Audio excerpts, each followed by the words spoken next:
Hi, and welcome to this week's Three Legs, Four Wheels F1 podcast. It's Paul here with Dan, Chris. and Lee. Wow, that was a race. Yes, one. it certainly Yeah. was. My favourite race of the year. It was I'll get back to eventful. you in about 2 hours and tell you what I thought of it. I'm just reviewing the situation at the minute. No rules were broken in Lee's land. Was that? Oh, was that a joke with a reference? Yeah. Fucking swing and a miss. What we got? Huh? What have we got on the list? What have we got on the list? I don't know if Writings. there's barely any light in here and I ain't got my glasses. Well, the first thing is a review of the German Grand Prix. Yeah. It was It was all right. Let's good. move on. So, Fernando. No, we don't talk about Fernando first. We talk. Who's the? I don't even know who the first team I is. think Williams is the first team to talk about, isn't it? With their double DNF. Yes. Stroll got retired. That's about all you can say. Stroll got retired. Yeah, they pulled him into the pits and retired him. Yeah, but obviously that was some sort of. There must have been a reason other than this race isn't working out for us. Let's just not do it, unless they're in deep financial poop. I don't think they are in as much financial poop as Force India, which we will get to in a bit because speculation time. Yeah. Almost Which will be confirmed. wrong by the time you're listening to this podcast. Oh, guarantee, this is why we're recording two versions, and I'm going to put the wrong one out. Do it. And then I'll put the right one out after to make us sound really dedicated, like we've all got back together just to re-record. There's like TV shows where they record different endings. Yeah, that's the kind of thing. Our own version of Love Island. Oh, No does that thanks. mean in the off season we can just go through all the old podcasts this year and just do like a snippet show? And yeah, of all the stuff that didn't make the show but turned out to be right in the end. No, not even that. We'll just like one of the ones where like it's sort of a retrospect show of different clips of episodes. Like You- the Simpsons 40-second episode spectacular, or whatever it Yes. was. Right, you say we. Mm-hmm. You mean me. If you want, I won't stop you. Go on. I'm the one that always ends up doing all the bloody editing. The royal we. I went before I came out. What I was going to say was Sorokin having Williams' best qualifying performance since Baku and actually making it into Q2. Yeah, I think he qualified 12th, didn't he? Yeah, Sergei making it Sorokin? into Q2 shouldn't be celebrated. No. It shouldn't be, but Shouldn't, hang but on. it's better than where they have been. Yeah, we were celebrating if a Sauber made it into Q2 last year and the year before that. So Yeah. Yeah, it's relative to where you are, isn't yeah, it? Williams are in that position at the moment. They are the worst team on the grid. We want to see them getting performance-wise. better. Which- And if there's signs of that, that's a reason to celebrate. Absolutely, it's painful to say because Williams won many world championships and have been at times in the sport the most innovative team at the spearhead of pushing the technology as far as it'll go. But they are not there at this current moment in time. They can turn it around. The though. times they shouldn't- are a changing. Yeah, but we shouldn't. They can turn it around if whatever issues they've got within the team can be done because Oh, God, Jacques Villeneuve's still saying that Williams are dead. there's no. He's not wrong. Yeah, but they're not doing too well. But like they've nowhere near got like the lowest budget of a team on the grid. Yeah, That's And true. They've got some great people in there, and they've got some really good facilities. So maybe a change of management might be the way forward. Yeah, having only just done that sort of in the last year and a half, that might be too much to take on. Sure. Lack of leadership, probably. With I don't want to be too harsh on her, but Claire Williams, okay, she had to step away for a little while because she gave birth. Yeah. but she was put in as sort of running the team, sort of the figurehead of the team. In Frank's absence, because Frank can't make every race now because of his age and his ill health. There's no. I don't get that the team are scared of Claire Williams. If Frank wheeled into the back of the garage and gave the team that look, you knew you had to. We've all seen that look from Frank Williams, Yeah. haven't we? Sort your shit out, boys. Yeah. And sort it out now. But do you get? But there's Claire Williams. You don't get that from Claire Williams. I don't think you get it. You definitely won't get it from Paddy Lowe. Definitely No. won't get it from Rob Smedley. No. There's no scary figurehead at Williams like there used to be. Rob Smedley, who I noticed this week, is now talking to Sky again after the incident. After the TED incident from last season. He I- appears to have settled his differences, but he wasn't talking to Ted Kravitz, though. No. No, but I just get the opinion. Oh no, not the opinion. I just get the. Do you want to run up? Don't know. Fucking loads of words getting tangled up here. But when you look at Claire in interviews, you just get the feeling that maybe she doesn't really know what she's doing there. Like within motorsport, just merely like having the surname of Williams doesn't necessarily make her a de facto Formula One team runner. True. And you can't like see. Well, this is exactly the same. We need to gloss over this because I'm going to say exactly the same thing I said last week. You know that greatest hits show? Yeah, it's yeah. now. Lost Pat Simmons. Lost what's his name? Patrick Head. Patrick Head. Have Claire Williams. Like that's been like a 3-step process to the back of the grid. It looks like. Yeah. And also Paddy Lowe going to Williams we thought might be a really good thing for them. But let's not forget Paddy Lowe going to Mercedes. Who's the figurehead at Mercedes that if things start going wrong and he turns up and gives you that look, it's got Toto Wolff. Well, that's it. Toto Wolff stands at the back of the garage and looks concerned. You have to start sorting some stuff out. Yeah. Paddy's an engineer, isn't he? He's Paddy not a Lowe turns team up runner. at the back of the garage. Paddy's at the back of the garage. Oh, right, okay. I fear for Williams for many reasons. Both of them are financial. Yeah, well, I mean, we all know about the Martini deal's up at the end of this season, but obviously, as things are were being reported today before we started recording, they could be losing the Stroll money. Mm-hmm. That could definitely be Is going. that $3 million a year? 30. 30. 30 a year? Yeah. Yes. Jesus. Well, that's what it averages out at, but it was front loaded, Yeah. Well, so it was more in year one. yeah. Was it like 80 in year one or something ridiculous? I think it was something like it was 45, 30, and 15 Right, got you. over the 3 years, but the third year may not happen. Yeah. But it's still a sizable chunk. I wonder what happens in that case. Like, because if Stroll and the family want to take the money and go somewhere else, if they're pulling out on the deal, will they just have to settle that 15 million? I somehow think that this was a contract loaded with options from both sides, and the ones that were paying the money were the ones that controlled whether the options were taken out. Obviously, F1 contracts are a little secretive world of its own, but something tells me that they had the option to withdraw at any time because they were effectively funding the team. Imagine living in a world where 75 million was disposable income. Exactly. Yeah, I mean, and for me, I think Lawrence Stroll might see it as cut your losses and leave. Just there's your money. See you later. We're off. Do you know what I want? I want Stroll to at least have a half decent car, like before he goes. Like now he's had. You a want to year. know if he's actually a driver or Yeah, not. because like Sirotkin, he's done well in other things. Stroll, when you actually look at what he's done on the lead up to Formula One, has won a lot of things on his way to Formula One. I think looking at him and Sirotkin in shit cars, so you never really notice it. I think Stroll's done Sirotkin.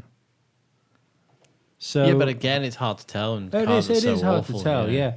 But I expected, regardless of where that car was on the grid, expected to see Sirotkin in front of Stroll every single race very near. And it hasn't because of happened. the hype surrounding Sirotkin. Yeah, and it previous hasn't years. happened. I mean, Sirotkin got the best performance out of the car in qualifying. Qualified 12th, as we say. New improved front wing, which apparently works now. Did you see all the paint on it? See a All over his picture of paint. it? Oh, he looked like he'd driven through a flock of seagulls. It looked like a Brawn. Yeah. Yeah, there was a lot of aero testing going on, but I mean, I suppose it's a new wing. It's the first time they've actually had a chance to get it on a track, and we've discussed this before about the correlation problems that they've got between the simulator and real Matt life. Steele on last week's podcast. Yeah, so they are going to test the hell out of it, and I'll bet they had plenty of previous front wings knocking about the back of the garage just in case it wasn't as good as the numbers said. Well, we've seen this before, haven't we, where a team's been in such bad state and it doesn't make it worse. It makes it look worse than it probably is because then they have to start doing their development on the track. Yeah. And that's definitely something's happening. Yeah. McLaren next. Poor weekend. Worst weekend I can remember for Stoffel Van Dorn. He said it was his worst Friday ever in racing. Though Worst Alonso, Saturday probably ever in racing, and probably one of his worst Sundays right up until the last few laps.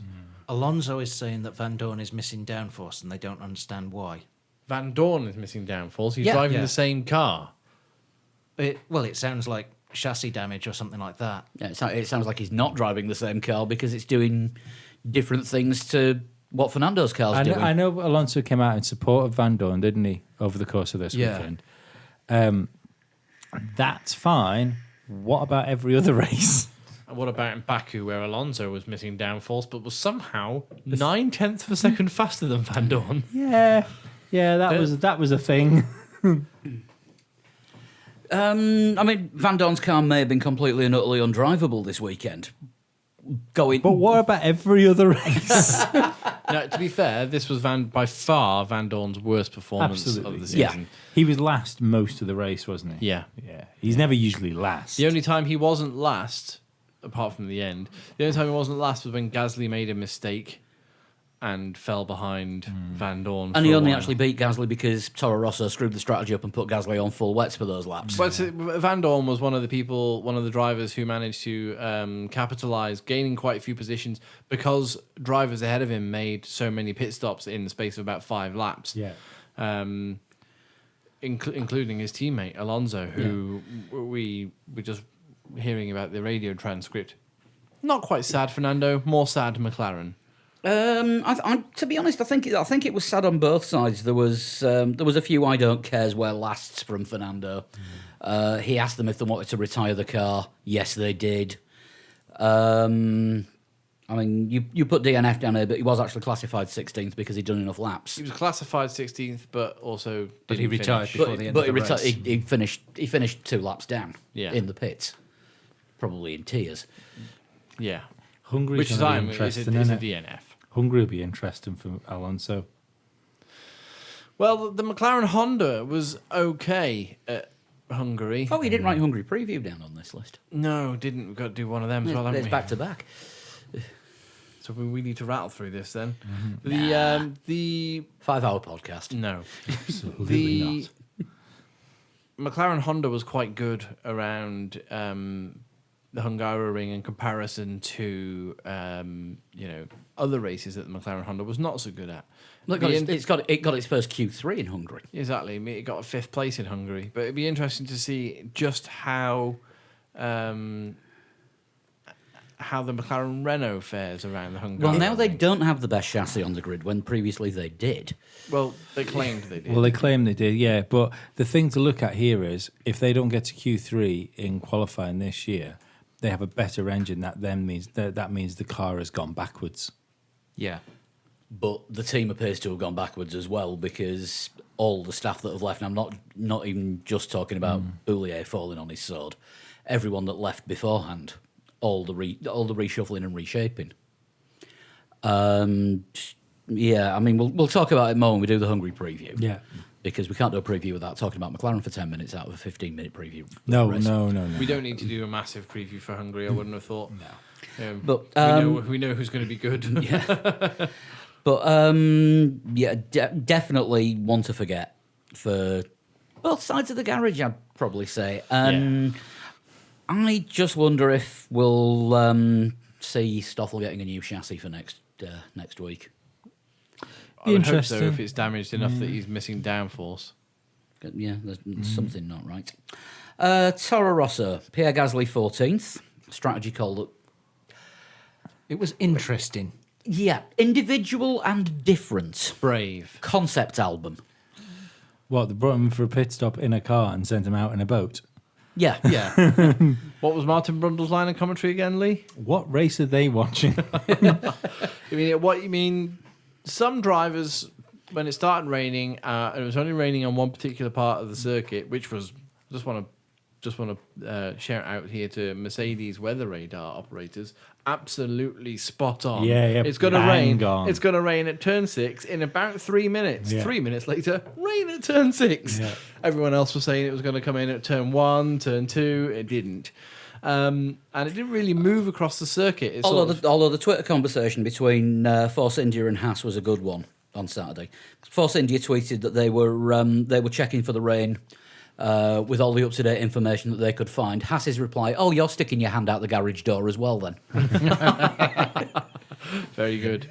But yeah, some drivers pitted for Inters, which you can totally understand why. If the rest of the circuit had gotten wetter, those that stayed out on slicks would have looked stupid, Yeah. and it would have been well worth. It would have been well worth doing. It would have paid off because you would have made seconds, not just on the pit stops, but on the laps that you were out there on Inters whilst they were still, Yeah. skating on slicks. Tippy toeing. Yeah, but it never happened. No. Mercedes actually got that. I know we're not talking Mercedes, but the call, the first call right when they boxed Hamilton and put him on ultra softs to grain up slightly just before the rain fell. Yeah. Was perfect, Yeah, and it was great. everyone followed. Toro Rosso got it completely wrong. They had to try something different because everybody else was doing. Oh, that was a 2017 Sauber level of trying something different. yeah, but And they have to. and a couple of times it worked for Sauber in Yeah, yeah. 2017. yeah, yeah. Just this time, putting him on full wets Didn't work. No, it didn't work at all. Burned out his full wets. He ended up sliding off the circuit at one point, didn't he? Because he melted his tyres so quickly. Yeah. Nearly didn't make the pit entry. I don't know if anybody else spotted that. Gasly on pit entry his tyres were so ruined that his car nearly went into the barrier on pit entry. So that was The Hamilton in China situation. yeah, almost. But the not a great call for Gasly. I don't know whether Gasly made the call. Don't think he did. I think the team made the call for him, didn't they? Yeah. But Hartley, on the other hand, much like Van Dorn, a late winner when it came to the pit stops. And more importantly, nothing went wrong. No serious amounts of bad luck This weekend, during the race. I was going to say. I was going to. Well, there wasn't any major dramas Friday or Saturday for him either. Did you not see about his house burning down just shortly after the race? Oh right. And the universe restores balance. Yeah. It's going to be terrible when he's one day away from retirement, isn't it? And he just gets called out for that one last job. It's only a cat stuck up a tree. You've got nothing to worry about. And then you can go and rest on your boat that you've just bought. Four To be fair, Kalashnikovs I'm sure and a we- I'm time sure we did machine this one later. last week. Yeah. We did. To be fair, Brendan Hartley could be one day away from retirement today. You never know when you're a Toro Rosso driver. Absolutely, yeah. That axe can fall at any moment. Thank you for your mutual decision to leave the team. I was only asking what tyres I'm on for my next stint. Where we going, boss? We're just going for a walk. Oh, I love walks. What's in the case? Is it a contract? Pierre, we've taken him to another racing team upstate. Yeah. He's with Jensen now. Brendan's gone to drive DTM. Can I go to Germany? No. Is Jeff there? Is Jeff there? I really like Jeff. Yes, Jeff's there. Yeah. Yeah. But it's good. It's good to see Hartley finishing in the top 10 because I mean he's He needs some luck. He's a really good driver and he's just had shit luck all year. He just Do I don't we think know he's- that? You don't win the WEC by being crap. No, but you can win it by having two really good teammates. That's how Alonso's doing it this year. no Nakajima. Yeah. Give him a chance. Yeah, yeah. It's like Alonso's got success ballast. We've got Alonso. Who else are we going to get? Well, according to my fantasy WEC chart, we have to sign Kazuki Nakajima. Because I think Gasly's made Hartley look a little bit ordinary. Even without when you take the bad luck out. I mean, it is a world of difference between F1 and WEC. But I've noticed one thing about Hartley in interviews recently that every time he's talking about the car, he always throws in, and I used my endurance racing experience to get round this problem. He's now dropping more and more mentions of endurance racing in, almost like he knows he's going to be going back to WEC next year. I'm sure he probably will be. Like, anybody want? Are there any teams left? Or unless there's a team on the grid who could do with cheap but experienced drivers. That's most of them. Absolutely. And bearing in mind, It's a Brendan good call, Hartley's actually. what? Williams wouldn't be a bad shot. How old's Brendan Hartley? 29. Yeah. So he's not even 30. I wonder if he comes with any cash. Don't think he will do. No, but with the, I know he doesn't need it with Toro Rosso because he's a Red Bull Junior driver. But Okay. with him being a Kiwi as well, it's not that you get a lot of them in Formula One to the pound. I wonder if No, there's but I don't any know. companies I that can't. could back it. I can't bring to mind initially any. Well, it's not like you get a lot of Kiwis. No. No, somebody sent us a message last week saying New Zealand residents 6 out of 14. I can't bring to mind any New Zealand global brand other than the All Blacks, Crowded House? who are part Australian. No, they're all Kiwis. They just Were they? They just lived in Australia. Oh right, okay. The Datsuns? But again, no. Unlikely to sponsor a driver, you feel? Yeah. Lamb. Certainly not in like Lamb. Yeah. you wouldn't get Flight of the Concords. you wouldn't get the Datsuns sponsoring like Honda or Toyota. No. Tribal tattoos. Maybe. You know, I'm gonna have to Google famous New Zealand I companies. don't think you're going to have to. Let's just move so, on. yeah. Yeah, that was just a quip.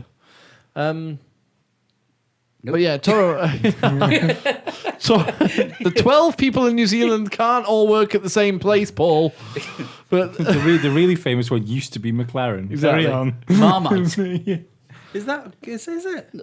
That's what Google's telling me. I think I've got Marmite in the cupboard. I like a bit of Marmite. I once won a lifetime supply of Marmite in a competition. What, one jar? Yes. Sauber. Where are we going next? Sauber. Hey, that Ericsson is really good. He did well again. Another one that benefited from the flurry of pit stops, but he He could be a Williams driver. could be. He did get it a little bit wrong at one point during the race, didn't he? We saw him going all over the place, sort of gravel. He got it wrong in qualifying as well. There's two things. Anchor Butter. I knew there was a New Zealand brand. Fair enough. But the there's two things to say about Marcus Ericsson when you see him going off. Nobody else goes off like that, really. Like the crash on the bridge in Singapore going in a straight line. Yes. Well, no, we've seen people crash in straight lines under safety cars I this think wasn't year. there one in Australia? Did he crash in Australia where Martin Brundle said, "I've never seen anyone crash there"? Yeah, I think so. Yeah, and the one at Silverstone a couple of years ago where he really injured himself quite badly. But the Is that what's wrong with his face? no, it was his Oh, back. He hurt his shit. back quite bad. Oh, when he ended up going through all the puddles that he didn't know about, and he was still And trying he- to brake all the way through them and just aquaplaned right into Into a the barrier. Yeah. Yes. At least he's pushing. Yeah. Because I remember Bruno Senna when he was racing for HRT and he retired. I think it was a Spanish Grand Prix. I spoke to him afterwards. They said, Bruno, you're retired in a car that's clearly not able to perform with the rest of the field. How's it going? And how are you finding Formula One? He said, well, I'm being told, if I'll make mistakes if I'm pushing hard enough. So clearly, Marcus Ericsson is pushing hard enough, which is good to see. He's in a car that can push. Charles Leclerc, and let's not forget, it was a Sauber 1-2 at the end of FP3. Okay, it was a bit wet, Yeah. but Out of all the 9 cars that took part. yeah, of all the 9 cars that took, and if it was more than 2 cars that took part and Sauber finished 1-2, that's good for Sauber. Well, it's always a good sign for someone, isn't it? That like Charles Leclerc's looking every bit a really good Formula One driver. Apart from yesterday, Apart from yesterday. But Although that save that he did when he did that 360. that was pretty. Or as awesome. you pointed out, you meant to do donuts at the end of the race. yeah. Yeah, But he's got this teammate next to him, and he's Well, now usually measuring behind him. not too bad. yeah, next he's to upped him. his game a bit. Yeah, Ericsson's yeah. upped his game. I think that's got to be commended. Yeah. Leclerc, on the other hand, had I think he qualified really well, but he looks, as Lee just said, he's looking every bit the Formula One driver, the proper Formula One driver. One of the drivers that didn't benefit from the late tyre stops, much like Pierre Gasly.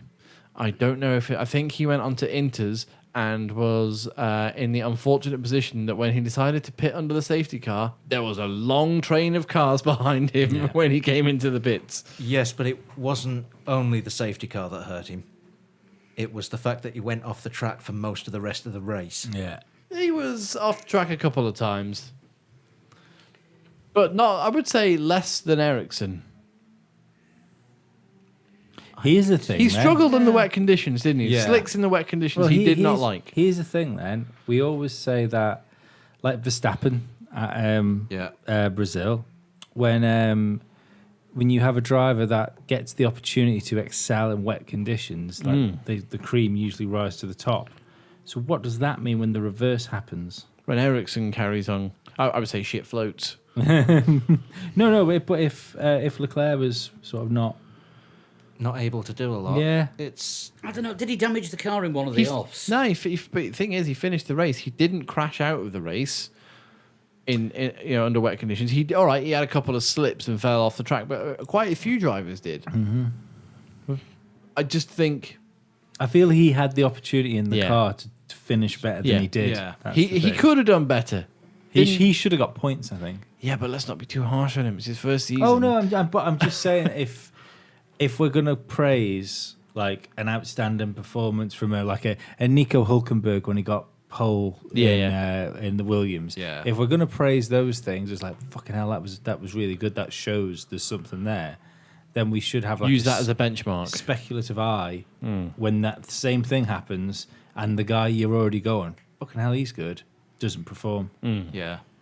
And I was saying on Sunday, I think Charles Leclerc might be my favourite driver at the moment. Just his whole attitude. Yeah, don't get me wrong. I'm not knocking the guy at all. It's just a mere No, thought. Sunday wasn't good and didn't Yeah. look good for him to me. Yeah, it was for a man who has been finishing in the points, like I just said then, should have done better. But I don't think it's a terrible race for him. It's just unfortunate and couldn't adapt to the conditions as quickly as everyone else, which is And fine. There was a certain German bloke as well that made a bit of a cock of it too. That Yeah. we'll talk about later. Yeah, we'll talk about that later. Now he made a bigger error than Leclerc made. Let's be Yeah. honest. Leclerc finished the race. I mean, Leclerc was saying basically he destroyed his last set of tyres in the first few laps out, which was those offs that he had. And he didn't have any. spin, won't it? Yeah, Like he the did- fucking flat spot he must have had. He didn't have any more tyres because he was already on a used set of Ultrasofts at Yeah. that point. So there wasn't a great deal that he could have done. Where are we next? Force India for now. Well, for now, a good finish for them. 6th and 7th were they? I think 7th and 8th. 7th and 8th. Double points finish, which is positive for Force India. I think They it were a wasn't- team that benefited from the tyres as well. Yeah, but Perez was up there for the whole race, wasn't he? Not far off. Yeah. Ocon benefited from people Yeah. falling off the track. Force India's social media team put up a GIF of a man saluting and said, looking at the strategist. Oh, it was Leonardo DiCaprio from The Great Yeah. Gatsby doing the whole sort of tipping the drink thing, because the strategy worked out brilliantly for Force India. Double points, which we might have got used to over the last couple of years. Not so much this year for Force Nope. India. And changes could be afoot. Should we talk about that now or later? Let's do that after the race. We'll do that. We'll do that after the race because it kind of it would sort of break things up. I mean, Perez was running 6th at the start of the last lap, and we might as well lead into Haas with this because Grosjean on Did his the mad, right things. on his mad overtaking spree, passed people, didn't put the car in the wall. Grosjean did all of the right things because with 9 laps to go, I know those words. I don't know that order. he was 12th with 9 laps to go, and was finished 6th. Almost like he needs to get a drive somewhere else next year. Strong finish, Romain Grosjean. Is he racing for his future, I think. or has he suddenly decided I better start racing if I want to have a future? We'll talk about that later because that definitely involves somebody else that we'll play a little natter about. I think. Yeah, but I don't think that was I might not have a drive next year. I need to put in a good drive. That was him just Doing a good drive. Yeah, being him on a good day. Yeah. pretty much. Magnussen definitely suffered because I mean the amount of time that he was running sixth. Let's just have a look at this. The gap opened up quite large at the early stages of the race. Magnussen was the best of the rest as the field spread got quite big, and by the time Hamilton got to him and passed him, which I think was lap 12-ish, something like that, 12, 13. There was a 12-second gap between fourth placed Verstappen, I think it was at the time, and fifth placed Magnussen, just as Hamilton was about to overtake him. Because that was a big thing, was that the clear air that Hamilton was going to run in after he passed Magnussen. So the gap between the top three, if you want to put it in inverted commas, the Red Bull, Ferrari, Mercedes, and the rest of the field, still pretty big. If it was nearly a second a lap, 12, 13 laps into the race. Yeah. But no, positive note though, Magnussen was driving well until I think tyres, he missed out. Yeah. Let's have a look. I mean, he was going until it was running sixth between Hamilton passing him because obviously he started fifth, and lap 48, and then he just drops off the cliff when all the tyre shenanigans started. Yeah. And just was not able to recover. A load of bad calls, missed time pit stops, that sort of thing. Yeah. Yeah. Shame as well because he's been doing well. You know, he's been having some good drives. I think Grosjean got the look that he didn't. Yeah, For a yeah. change. Yeah. But no, Grosjean drove very well to get up to sixth. Like, to fight that hard in like the closing stages of a race as and well. not crash. Passing both Force Indias in the last two laps and not taking them off. That's not a Grosjean thing. No, No, well, that's not a this year's Grosjean thing. I don't think it's ever been a Grosjean thing. No, he finished with the front wing still attached to his car. Yeah, but I mean that. Like, fast and still in one piece is not a Grosjean trait, and it never has been. No. No, if it's in one piece, it's slow. Yeah. Slow Jean. But good performance from Haas, only spoilt by the weather. Yeah. I think as things stand, they are the fourth fastest car on the grid. Yeah, I It think looks they are. that way. Yeah, going into the summer break, you would have to say that. Yeah. Depends if they can. Depends on what they do. I mean, when are they going to start looking at next year's car? And also the development of this year's car. Yeah. Because I think they will get caught out in the second half of the season. Yeah, it's By- when that by point who? comes where they have to stop. Renault, probably. Do you think? Because Don't forget, Renault got all the money and all the facilities to start work on next year's car in-house, Yeah.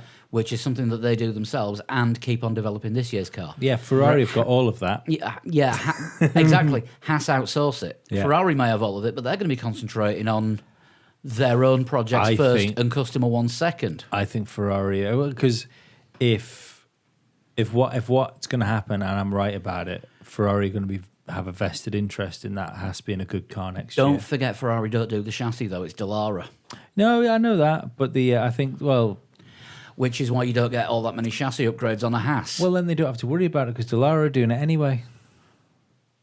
But when are they going to have to tell Dallara, stop developing this year's chassis? Exactly. And work Dallara- on next year's. But aren't Dallara a big enough company that they could do both? It depends how much they're going to pay them. If they were a big enough company, they'd be in Formula One as a team. That's true. Yeah. You know, they also have all the F2 cars to build. Maybe you could say And say repair about and put Ford back still though, couldn't you? Yeah, but they pulled out for exactly that reason. They didn't have the finance to carry on. No, but they can. But like Dallara are obviously just making money doing what they're doing. Which is building things for other people. But I think Renault are the big threat to I would. development wise, because I know they've got a big development coming. I don't think it's for Hungary. They They've brought, got- they brought a new wing, didn't they, to this race? and they had a big update for Hungary last year, which I think Hulkenberg took and Palmer didn't, and it was a floor upgrade. And Hulkenberg Yeah. was brilliant round the Hungaroring last year. And Palmer was probably on fire. Probably. Who remembers what Palmer was doing last year when it wasn't, in the barrier or On fire. Yeah, on Are fire. Renault fourth at the minute in the constructors? No, I don't think so. You keep asking all these awkward questions like I'm meant to know all this kind of thing. But the yeah, I just think that this massive upgrade to the Renault car itself that they're hoping to base the second half of their season on is going to prove. Yes, Renault are fourth. Oh, they are they? Yeah. Brilliant. I think Haas may very well finish the season with the fourth best car, but They I don't. might not be fourth in the championship. No, because they've hemorrhaged too many points already. With Binary Grosjean. finishes. Yeah. Yeah. They're 21 points down on Renault. They're actually tied on points with Force India, who are fifth because of better overall results. Yeah. Or is that because of better two drivers' worth of results? Yeah. Well, that's To the be No, honest, that's exactly what it is. Yeah, But if the- Grosjean had scored more points and spent less time blaming Ericsson for pushing him into the barriers when he was 200 yards behind him. Yeah. Well, there was an interview on the BBC podcast with Kevin Magnussen, and he came across quite well in it actually. But they were asked about what he felt about Roman and how he felt considering he was doing much better than him this year. And he said, "Well, to be perfectly honest, he said, I really want him to start like getting more points because the team isn't where it should be because he's not scoring points." Yeah. And I thought that was pretty brutal. Well, wasn't it up to Silverstone? Has had 37 points and Magnussen has 37 points. Yes, yeah. And then Grosjean's first points finish of the season was at Silverstone. I Yeah. couldn't believe that he'd only scored he hadn't scored any points before Silverstone. Yeah. Couldn't believe it. He's become the Gutierrez. He has become a Gutierrez. Well, no, because Gutierrez was good at finishing 11th. Grosjean's not been good at finishing. Yeah. This is true. Except, and apart from the last two races, let's not be too harsh on Yeah, Roman. okay. So two races, maybe he's over the blip. Yeah. Or are we going to get to Hungary and see business as usual? I think it's more than likely that he won't carry this through the rest of the season. And to be perfectly honest, even if he did carry it through the rest of the season, if you were a team boss, would you take the risk and go, "Oh, Roman's fixed his problems," or would you go, "Well, hang on a second, he might end up just flicking that rubbish switch again and fucking You smashing mean cars the up?" the problems that he's had this season that he had when he was at Lotus? Yes. So Yeah. I'll be surprised to see. There's a fine Williams driver. So far, you've got Williams running 9 cars. Yep. Might as well move on to Renault next. Hulkenberg in his celebrated 5th place, although Yes. 7th is the new 5th. 7th is the new 5th, but But it'd be Hulkenberg. nice if fifth started to be the new fifth. Yeah. Yeah. Hulkenberg finished 5th. Well, in which Hulk's is- case, I think 3rd needs to be the new 5th Yeah. at some point. Yeah. No, he needs a podium finish, but again, will that be this year? Remains to be seen how good Renault's development is. But I don't think It would that good. it would take serious shenanigans. It would take lap 1, turn 1, like Ferrari, Mercedes, Red Bull type accidents. Singapore. Yeah. If it rains in Singapore, then that could happen. It's still going to be a Haas 1 too. Even with Grosjean. It's still going to be a Haas win. Sainz didn't have it this week. no, with rumours about Sainz's future being silly season, then we will talk about this later as well. But I wonder if he's just sort of that's it. He knows that he's either out of the team or he knows that he's in the team. So I mean, his results are reflecting his current mood. he pitted for intermediates the lap before the safety car came out. That was That was bad timing. No, not necessarily. It would have been great if that had worked out, much like Hulkenberg pitted for Inters as well. But Hulkenberg, the only reason Hulkenberg didn't drop down the field was because he had such a massive gap from 5th back to 6th, who was, I think it was Perez at the time, that he was able to pit and get out and not lose any positions.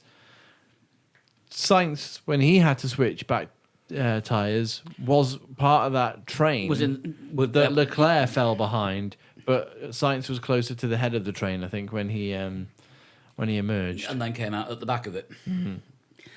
But Hulk is I would say the most solidly reliable midfield driver that you can get. And I'd that- sign Hulkenberg. That is not damning with faint praise. That is exactly what a team in Renault's position needs. Three legs, four German wheels. Jensen Button, I keep saying it. 3 legs, 4 wheels F1 team for next season. It's not happening, by the way, listeners. Don't get too excited. But Well, no, because there's only going to be 3 of us running it because Lee's running Williams and he's putting 15. Grosjean and Kazuki Nakajima. So I would put forward Nico Hulkenberg to race for 3 legs, 4 wheels F1 team. Definitely.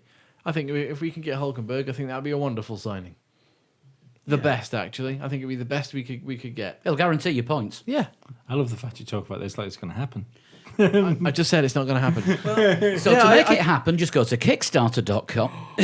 I don't understand why we'd sign Hulkenberg if this is happening when we could sign like Hamilton, Alonso. Alonso. Well, we can't sign Hamilton because we'd have to buy him out of his Mercedes contract. Yeah. If we're starting an F1 team, we can do that. All right, okay. If we're starting an Also F1 go team, to GoFundMe.com. We'd have to buy Hulkenberg out of his Renault contract. that would be cheaper than buying Hamilton out of his would contract. Bearing be. in mind Hamilton is now the highest paid sportsman. Highest paid British sportsman ever. Yeah. Ever. Ever. Wow. I work. No, I didn't work it out. I saw somebody tweet it. £1. You worked out how to use Twitter. £1.23 makes a second. That's impressive. That's where it breaks down at. Which Even what whilst he's sleeping. must be. Yeah. What does that make it? Does that make it almost £70 a minute? Something like that. A bit more than that. More than 70. Is it more than £70 £70 a minute? Probably closer to about £73 a minute. That's fucking. I'm going home for the day money. Lewis innit? Hamilton has just earned 73 quid in the time it's taken us to work out what Lewis Hamilton earns. Shit. Stop Anyway. talking. He's got enough. We'll mention that later on. Who's after Renault? Who is after Renault? It is Red Bull. Into the top 3 teams. Yeah, and the Do we all feel really sorry for Danny Rick? and the binary award for this Yes. weekend goes to Yeah. Danny Rick. Finally takes the penalties that have been hanging over him since Canada, Yeah. and then it. Well, they knew they weren't going to be super competitive. Oh, that's why they took the penalties here because they're going to be better. They're going to be better in Hungary because it's more suited to them. Well, are they if Danny Rick's engine's just gone kaput again? That's the only issue. At 2:00 on Sunday afternoon, it was the best thing ever that they could have done taking the penalties. 27 laps into the race, when Danny's got no power and he's told to retire the car, probably not such a great move. No. Well, they wouldn't have known, but I mean, But- yeah, it is gutting for the team, especially when Danny Ricciardo said himself this weekend that he's got to look to win in Budapest because if he doesn't, that's the championship. He says that's the championship over for him this year if they don't win in Budapest. Daniel Ricciardo. Yeah, It's over for him anyway, isn't it, really? he thinks he's got a chance if he can win in Budapest. How far is he off the top? 100 points. 72. 72, 3 race wins. He's three wins from first. He's down in 5th. He'd have to win every race, wouldn't he? Very near. Pretty Well, much. Hope that Hamilton and Vettel take themselves out a few times. Yeah, I suppose so. It only takes. Look what happened to Vettel today. It only takes a couple of prangs like that, doesn't it? Does. What I don't know if any of you guys have actually heard what happened to the car. What part was it that went? He said it was the engine in the pit, in like pit interviews. He said he didn't know. It was probably the engine. Yeah. So that's. And then tweeted, "Gotta roll with the punches, even if it's Tyson throwing them." Yeah. 'Cause the quote is, "On lap 29, I heard something strange when I was downshifting for turn 6, and then once I accelerated out the corner, I lost power, and the engine started to sound pretty sick." That doesn't sound good. That sounds. Well, it depends on the definition of pretty sick, because don't forget he's like a rock It dude. is so- red. It's Red Bull, isn't it? So, Yeah. I think he means bad sick. Yeah. Right, he should have used Grody in that case. Apparently that's what the kids are saying now. Wow. Okay, you know more than me. You are you going on forums again pretending you're 12? You need to stop that. What's all this again? You have to stop Move to on. do it again. Max Verstappen had a pretty good race. Yeah, Max certainly did. Fourth place, great finish. It was. He was losing pace to the Ferraris and Mercedes. Yeah, he was sort of in a little bubble on his own, wasn't he? Yeah. He was well quicker than the cars behind him, but In it. not. But not Well, quicker man. well quicker. Except a lot when faster. those cars behind him were Lewis Hamilton. Yeah, but I mean, as the race was petering out, yeah, he was a lot faster than everybody who was. It just sounds like a really stupid thing to say. A lot faster than everyone who was behind him, but not as fast as the guys who were in front of him. But exactly what Dan said. He was in his own little bubble in fourth place, not able to catch the guys in front, but too quick to fall back to the clutches of the likes of Magnussen and Perez, etc. Yeah, clearly slower than the Mercedes, the Ferraris. Yeah. Clearly faster than everyone else. Yeah, must have laughed to himself a little bit when it started to rain. Yeah, Come I mean- on. Yeah, I mean, he had 19 seconds over Hulkenberg in fifth. Yeah. Yeah, and that was over 9 laps, remember, because that was That was from a safety car restart. safety car restart, so But yeah, conversely, lost 7.5 seconds on Lewis. yeah. So, usual Red Bull result for the way things are going this season. I'll give it a B plus. It was okay. It was pretty good. They need to do a bit better. They're not as racy as they keep promising they're going to be, but they're not far off.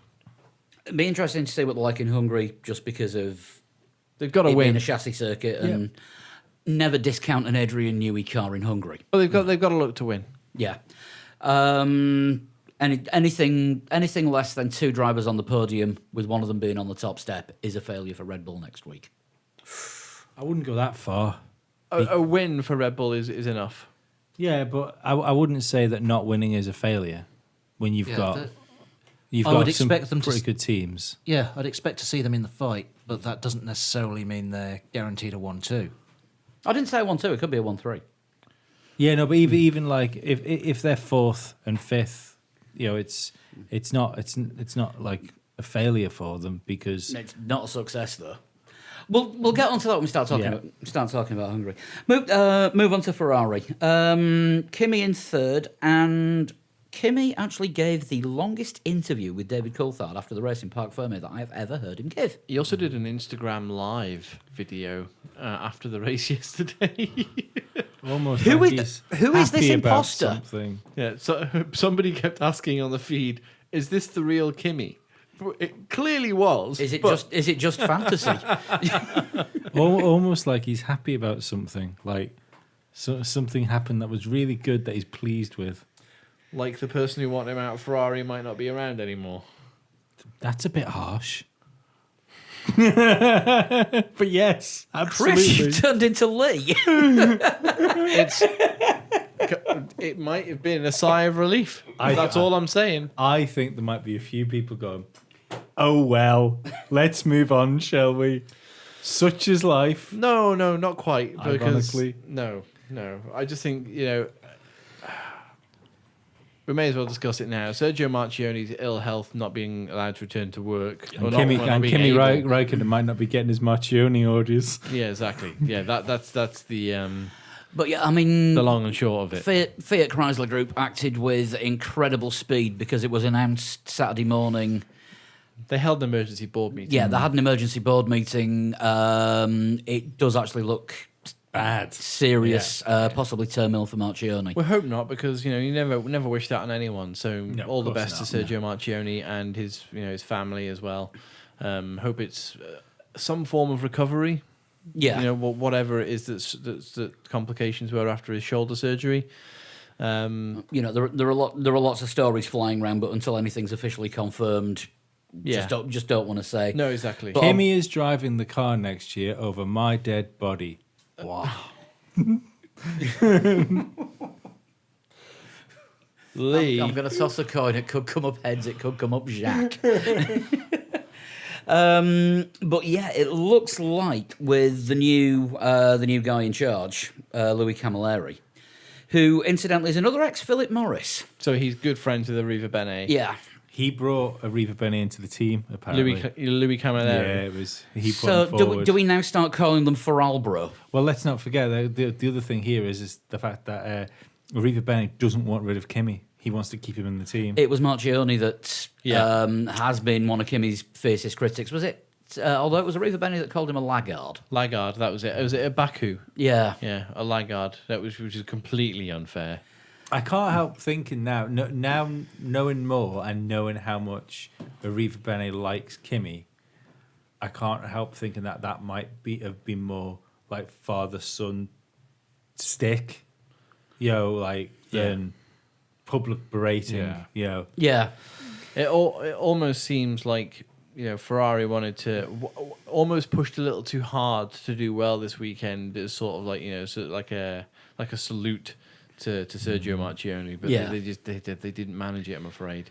Are we talking about? We're talking about Ferrari now. Well, talking about Ferrari now. Well, isn't it the perfect example of sacrificing a driver to help another driver is great until it goes wrong? Which, we're on different strategies. You're not racing Seb. No bollocks to that. We saw the switcheroony at Hockenheim again. Yeah. I mean, to be fair enough, Seb did fuck off as soon as he got past. Yeah. But on the other side of that, was that Kimi then just settling back into a rhythm and looking after his tyres? He didn't lose Kimi though, really. Not It really. was 3 seconds, which I think is what they said is to stay out of the aero wake. Yeah. So that's all he did. Yeah. To be perfectly honest, though, full disclosure, because I don't want anyone fucking coming at me on Twitter because saying... At a total shunt, go for it, both barrels. To be fair, I can take it. But I still think what Ferrari did in switching the two drivers was the absolute right thing to do. Yeah, it really was for the race and for the championship. So people aren't happy with team orders. It's a team sport. You've got two drivers. You can only have one champion. When you've got one driver that's in the lead of the championship, you want that driver to get more points than anybody else in the field, even if that means your other driver gets slightly less points. I was speaking to people on Twitter about this yesterday, and I always go back to the quote from David Coulthard, where he said, like, the team provides you with everything, and without a team, you're sat on the grid in your underpants. Yeah. Yeah, fair point.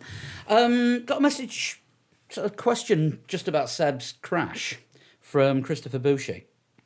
And didn't think of this, but he says, am I the only person who instantly thought back to the 2011 Canadian Grand Prix? Similar conditions, and Vettel made an unforced error and lost the race. No. Vettel was travelling at the same lap because I was watching the lap times because at that particular point of the race, Lewis Hamilton on his ultra softs, was it? You think he went? Yeah. He went on to was lapping roughly 1 second faster than everyone else. Yeah.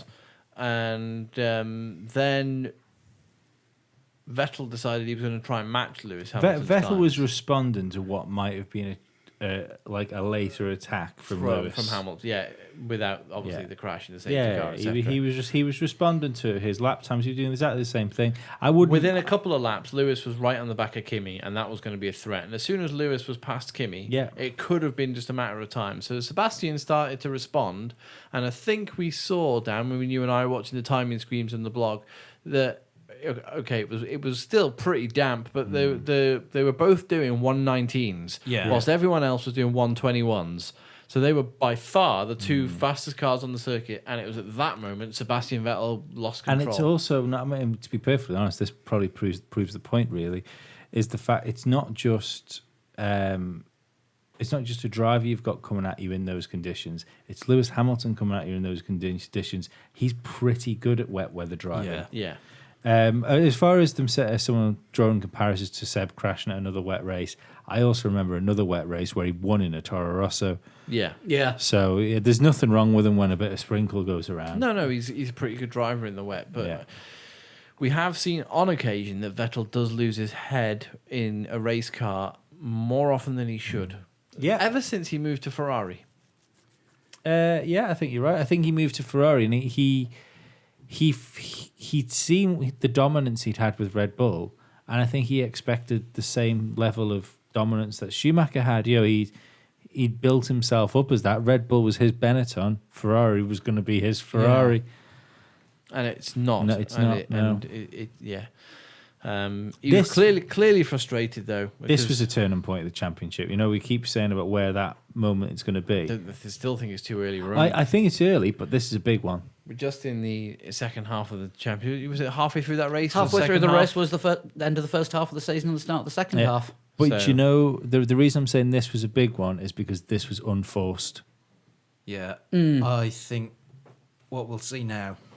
I think if Seb had won Yeah, yesterday, we would see Seb beat Lewis at Hungary, yeah, and Lewis need all of the summer Remaining break races, yeah. to recover and get his head back together. I think in Hungary next Sunday we're going to see Lewis beat Seb. yeah. It all depends on the cars as well. Mercedes, generally speaking, isn't great around Hungary. But Lewis is. Yeah, but Lewis is pretty handy usually. Yeah, Was it last year when Bottas let him go, and he built up like a 27-second gap over Bottas, and then had to wait to give that back to Valtteri on the last lap, and gave that third place back to him. Yeah, it all depends on the cars and sort of where the 2018 cars sort of are. And the only real pointer we've got for Hungary, before we get to the preview, I know, but is Monaco. And Ferrari and Mercedes were pretty evenly matched, if I remember Yeah, rightly, around I think Monaco. so. So, it could come down to psychology, especially going into the summer break. And we know who loves psychological games. Lewis Hamilton is pretty good at them. Yeah. when Well, he- that's what he wants you to think. yeah. He's he is good at the psychological games, but I am pretty sure we'll get a lot of stories coming out of Mercedes about how they don't expect to do very well in Hungary. yeah, absolutely, yeah. It's the art of war all over Yeah. again, isn't it? I mentioned this on almost every other podcast. When you're strong, appear weak. When you're weak, appear strong. But the props to Mercedes, because I think they genuinely believed that they weren't going to be that competitive in Hockenheim. Yeah. They thought this is probably one that we're going to have to give away to Ferrari. Clearly on Saturday they didn't think they were going to have to give away that much when Lewis qualified 14th after that failure. yeah. But he was driving pretty poorly as well before that, which He is what was, caused the failure. Valtteri was pretty solid and did that cracker of a lap right at the end of qualifying. Yeah, I thought you had pole. I think it's quite significant that he split the Ferraris and that was not a Ferrari front row lockout. Yeah. I think Yeah, that was right. quite significant in itself. Okay, didn't get the best of starts, but it didn't matter. He managed to sort of stick with them stick with Sebastian for most of the race and built a gap back to Kimi as well. Do you think it's a bonus for Lewis as well? Because obviously on Saturday he'd have been upset with his own car breaking down. But when Bottas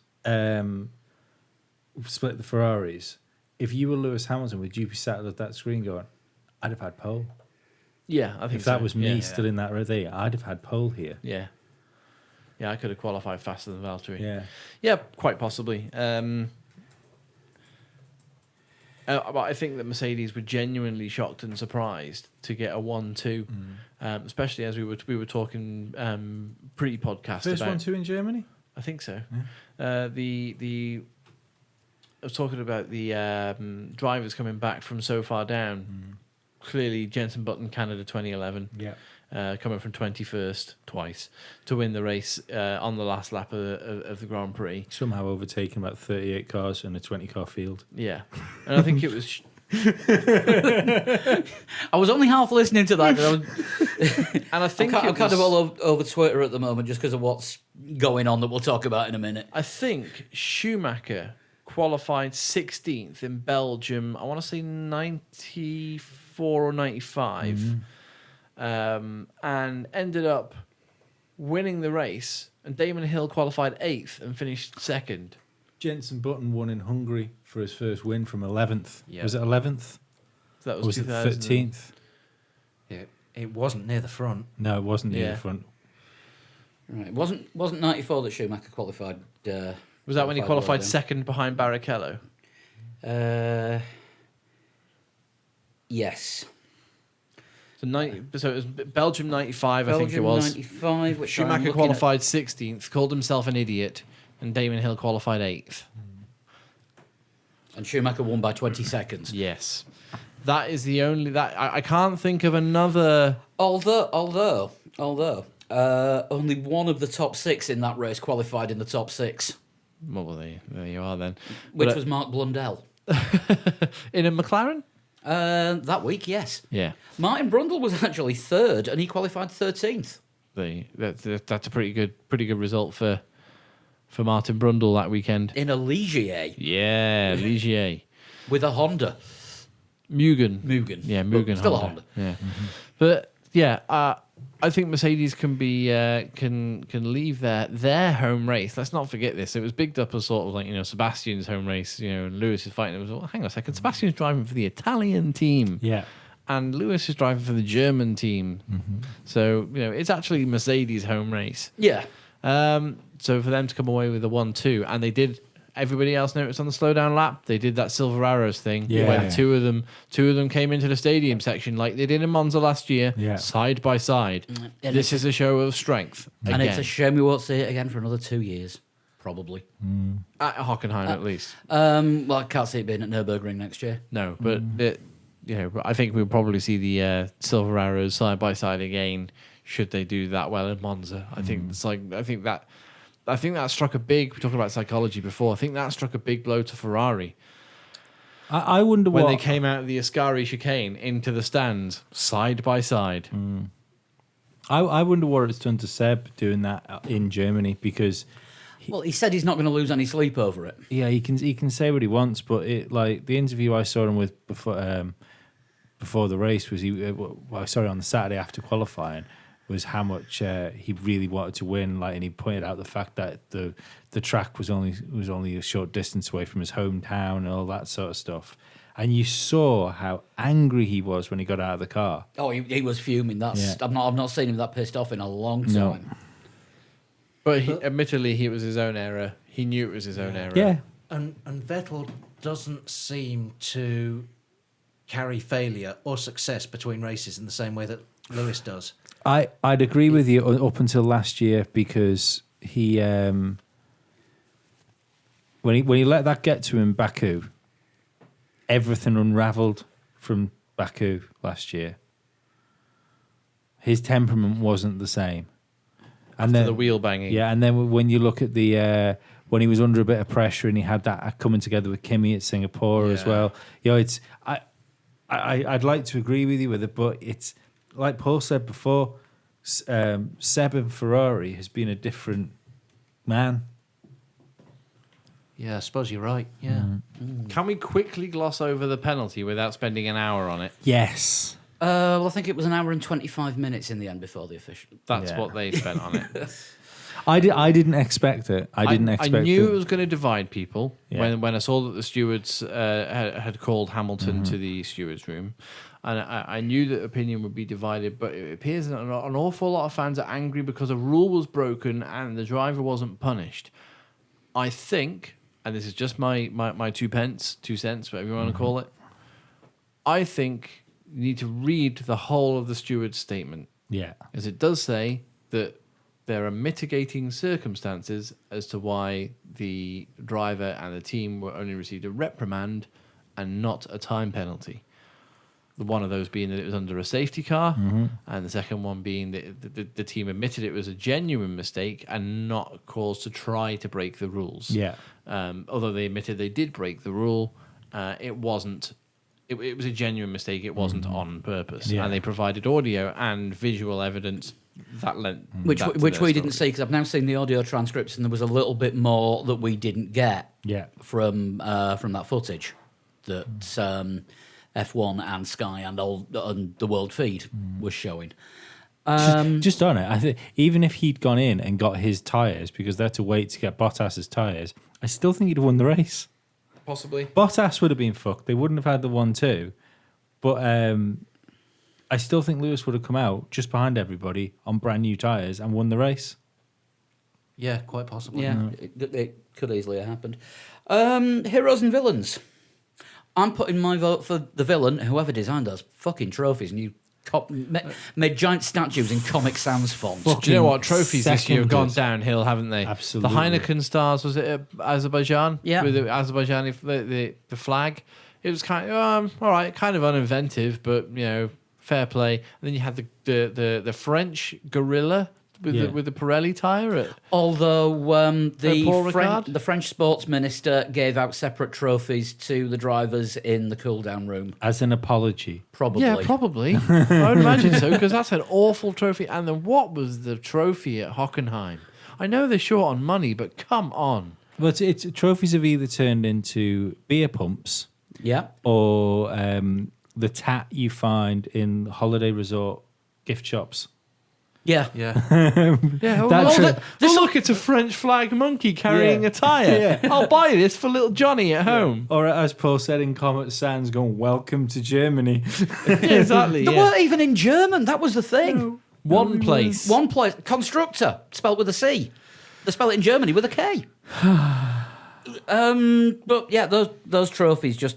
Let's just go back to the bloody sculptures of the circuit. Yeah. Yes, Yeah, I'll go That was with that. better than yeah. Which is still the Monaco trophy, isn't it? Yeah. As well as the official Monaco trophy as well. That What's interesting is there is an official Hockenheim trophy. You know, like there is an official British Grand Prix like a Silverstone winners trophy, Yeah. BIDC trophy. There's something equivalent in German, a Hockenheim trophy. I saw Nico Rosberg with it. Whether he's claimed it as his own now, I don't know. But the, they the can't- winner at Hockenheim is supposed to receive that trophy. because they can't have the mock-up of the steering wheel anymore because every team's got a different shaped steering wheel. Yeah. Yeah. In the olden days, everyone just had a round wheel. Yeah, Well, the Australian trophy it's a round wheel. It's a replica of Jack Brabham's steering wheel, Yes. isn't it? Yeah. Which makes perfect Yeah. sense. So it's not a modern steering wheel. And Yeah. hasn't been since Jack Brabham was racing. But anyone got one for the hero? Lewis. Lewis Hamilton. Well, it was driver of the day. Certainly was in the blog room as well as the official vote. Regardless of what you think, sorry. regardless of- Rain. Rain was the hero of the race. Possibly, actually, yeah, could go with the weather. But I regardless think of what you that- think about the penalty decision, even if you vehemently disagree with what happened, that was a great comeback drive and one that we probably won't see again in the rest of this season. I'm going to put someone else forward, not Lewis Hamilton. He did a great job, not to take away from that.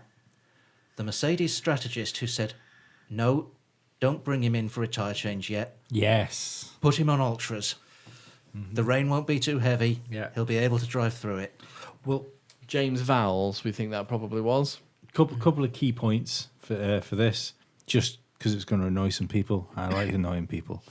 Really? You've never actually mentioned that before? Especially because I'll caveat by again once saying not what you call a Lewis Hamilton fan, really. Don't Yeah. mind the guy. I think he's a good driver.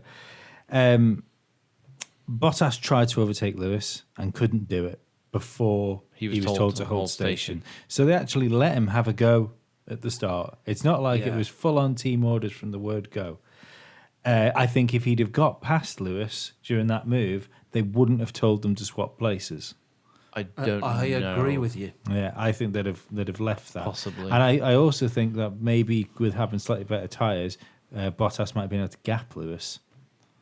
As far as the team orders that are going on, I think when you look back at Lewis's history in Mercedes, especially over the last few races, he deserves some fucking good Fortune. well, some good fortune and some good fucking strategy calls. And I'd even go as far to say is that Mercedes owe him a win this year.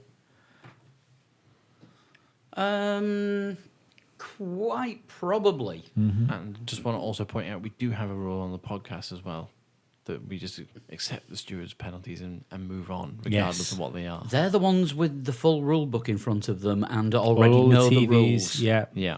They see and hear a lot more than we do. Yeah. And they are there on behalf of Rules control the fun. spontaneity has its time and its place. Don't get me wrong, I understand the anger, but it's misplaced. I think It's happened, it was a thing, it's done. Move on, another race coming in a week. One last thing we've got to do on this race, the predictions. Yes. Who got what? I can't So, remember. I We're never all remember. very close now, are we not? I have them in front of me. We'll go in alphabetical order. Yep. Chris, Verstappen, No. Vettel, No. Raikkonen. Yay. 3 points. Dan, Ricardo, Go. Vettel, Go. Hamilton, Go. a point. Lee, Hamilton, Yay! Ricciardo, Ooh. Raikkonen, Yay! 6 points. Me, Hamilton, Verstappen, Bottas, 4 points. Sean, Hamilton, Vettel, Raikkonen, also 6 points. One race to go before the summer break, and there's now only 6 points between all 5 of us. And Everything to 1 play point. for. Championships can turn around really quickly. I have got 33 points. Dan and Lee have got 28. I was well adrift at Chris one and point. Sean have got 27. Yeah, Sean's come up quickly from being way, way behind. Yeah, I was fucking bobbins to start with as well. Yeah. Might have to start listening to your predictions more when it comes to putting bets on. Ice the cats. Oh yeah, I've. This has been my best year for Formula One gambling for ages. I think I've had about 400 quid, something like that, since the start of the season. I should have joined in with you. Pay for my holiday this year. Yeah, I know. One of these days. I mean, might I get bet one. $2.5 grand, but I've won 400. Stake doesn't matter. What should we do next? Preview Hungary or do some news? Let's do some news. Do some news. Right, obviously the first thing is the Ferrari announcement that we've touched on before. Johan Elkann taking charge of the group. Yeah.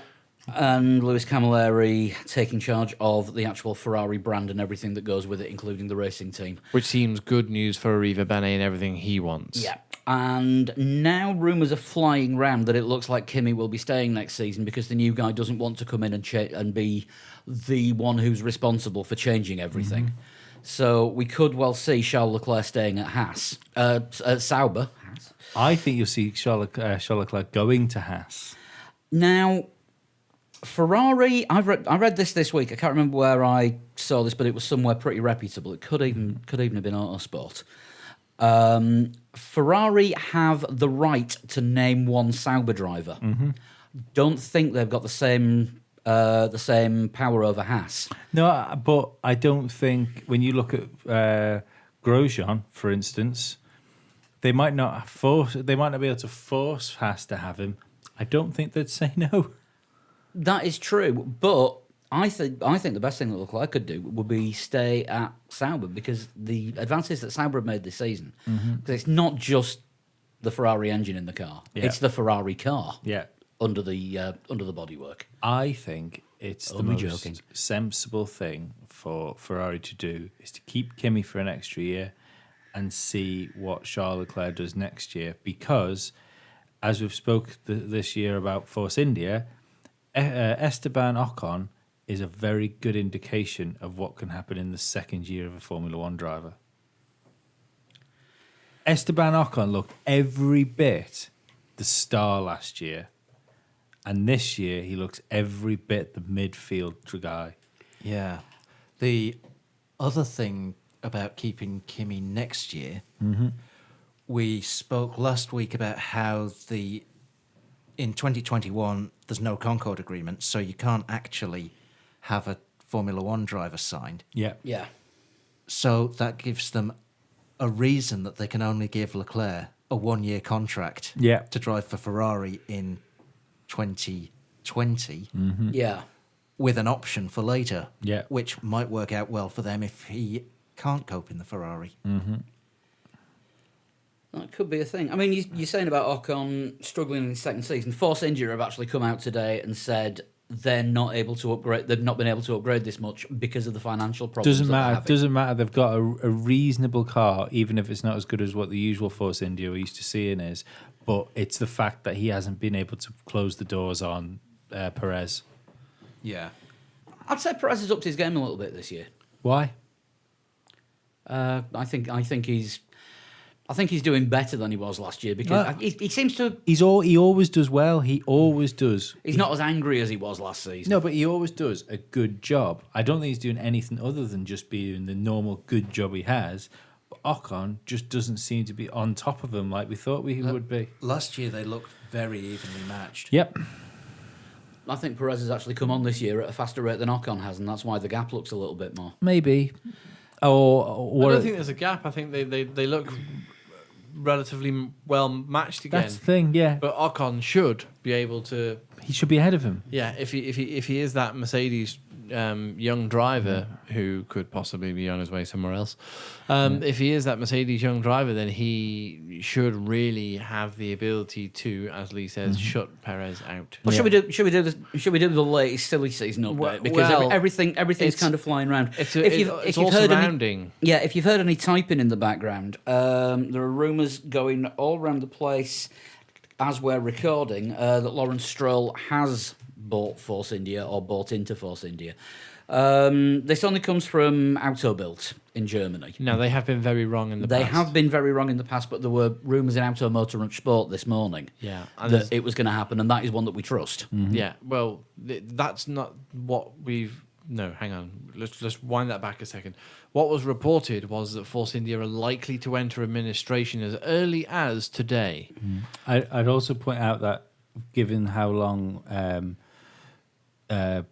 Hulkenberg was in Force India as well, it's not beyond the realm of possibility that some of the like mainstream German sports media have got some pretty good contacts within Force India.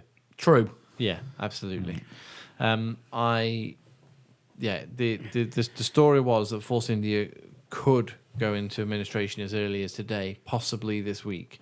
And there were a number of investors looking at buying into or buying the team, including their title sponsor BWT.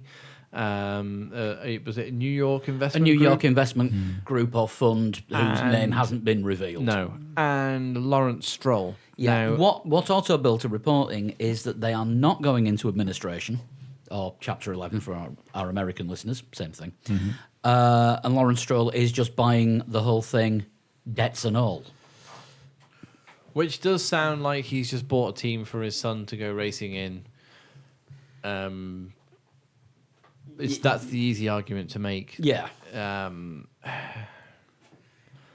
mean, if he's going to pump, if he's pumping money into Formula One to keep his son in there, why not? At least if you own the team, you can then put your branding and your sponsors and stuff on, Absolutely. and you can actually get something back. Because Yeah. at the minute, all he's doing is throwing tens of millions at Williams, Who aren't doing anything for it. to have his son there. So, And I think we'll end up seeing, if this is the case, we'll end up seeing as many Hilfiger logos on Force India as we see Kimoa logos on McLaren. I wonder if that is a thing, because don't forget they do sponsor Ferrari. Hilfiger. Yeah. No, they did. Mercedes. Sponsor Mercedes. Oh, they sponsor Mercedes. Yeah. Yeah. Well, yeah, they took over from Hugo Boss this year. same thing. Then I wonder if if that'd be an issue. Well, Hugo Boss went with Nico Rosberg when Rosberg left. So they were obviously providing all the beige suits. Yeah, and now Hilfiger supplies or sponsors Mercedes. Partners. Yeah, I forgot. It Partners. was last year. It was Yeah. Hilfiger, Hilfiger wasn't it? did Ferrari. partner Ferrari at one point. Yeah. last year, I think, wasn't it? Possibly, but they don't anymore. What bearing that will or won't have on Hilfiger used to do it in the Schumacher and Irvine days. on any sort of technical partnership that Force India, or at least the management of the current team Force India, will be looking to tie in with Mercedes. I just want to point out, whilst all this might be beneficial and it's all changes afoot at Force India, this leaves Williams deep in the poo. It really does, because if Lawrence Stroll is taking his money, Martini are pulling out of a title sponsorship, that leaves them with Sergei Sorokin. And it's SMP Racing's budget. Exactly, and somebody else to find to plug into that seat. Now there is a merry-go-round which I've written down there in front of you, which I can't remember how everything.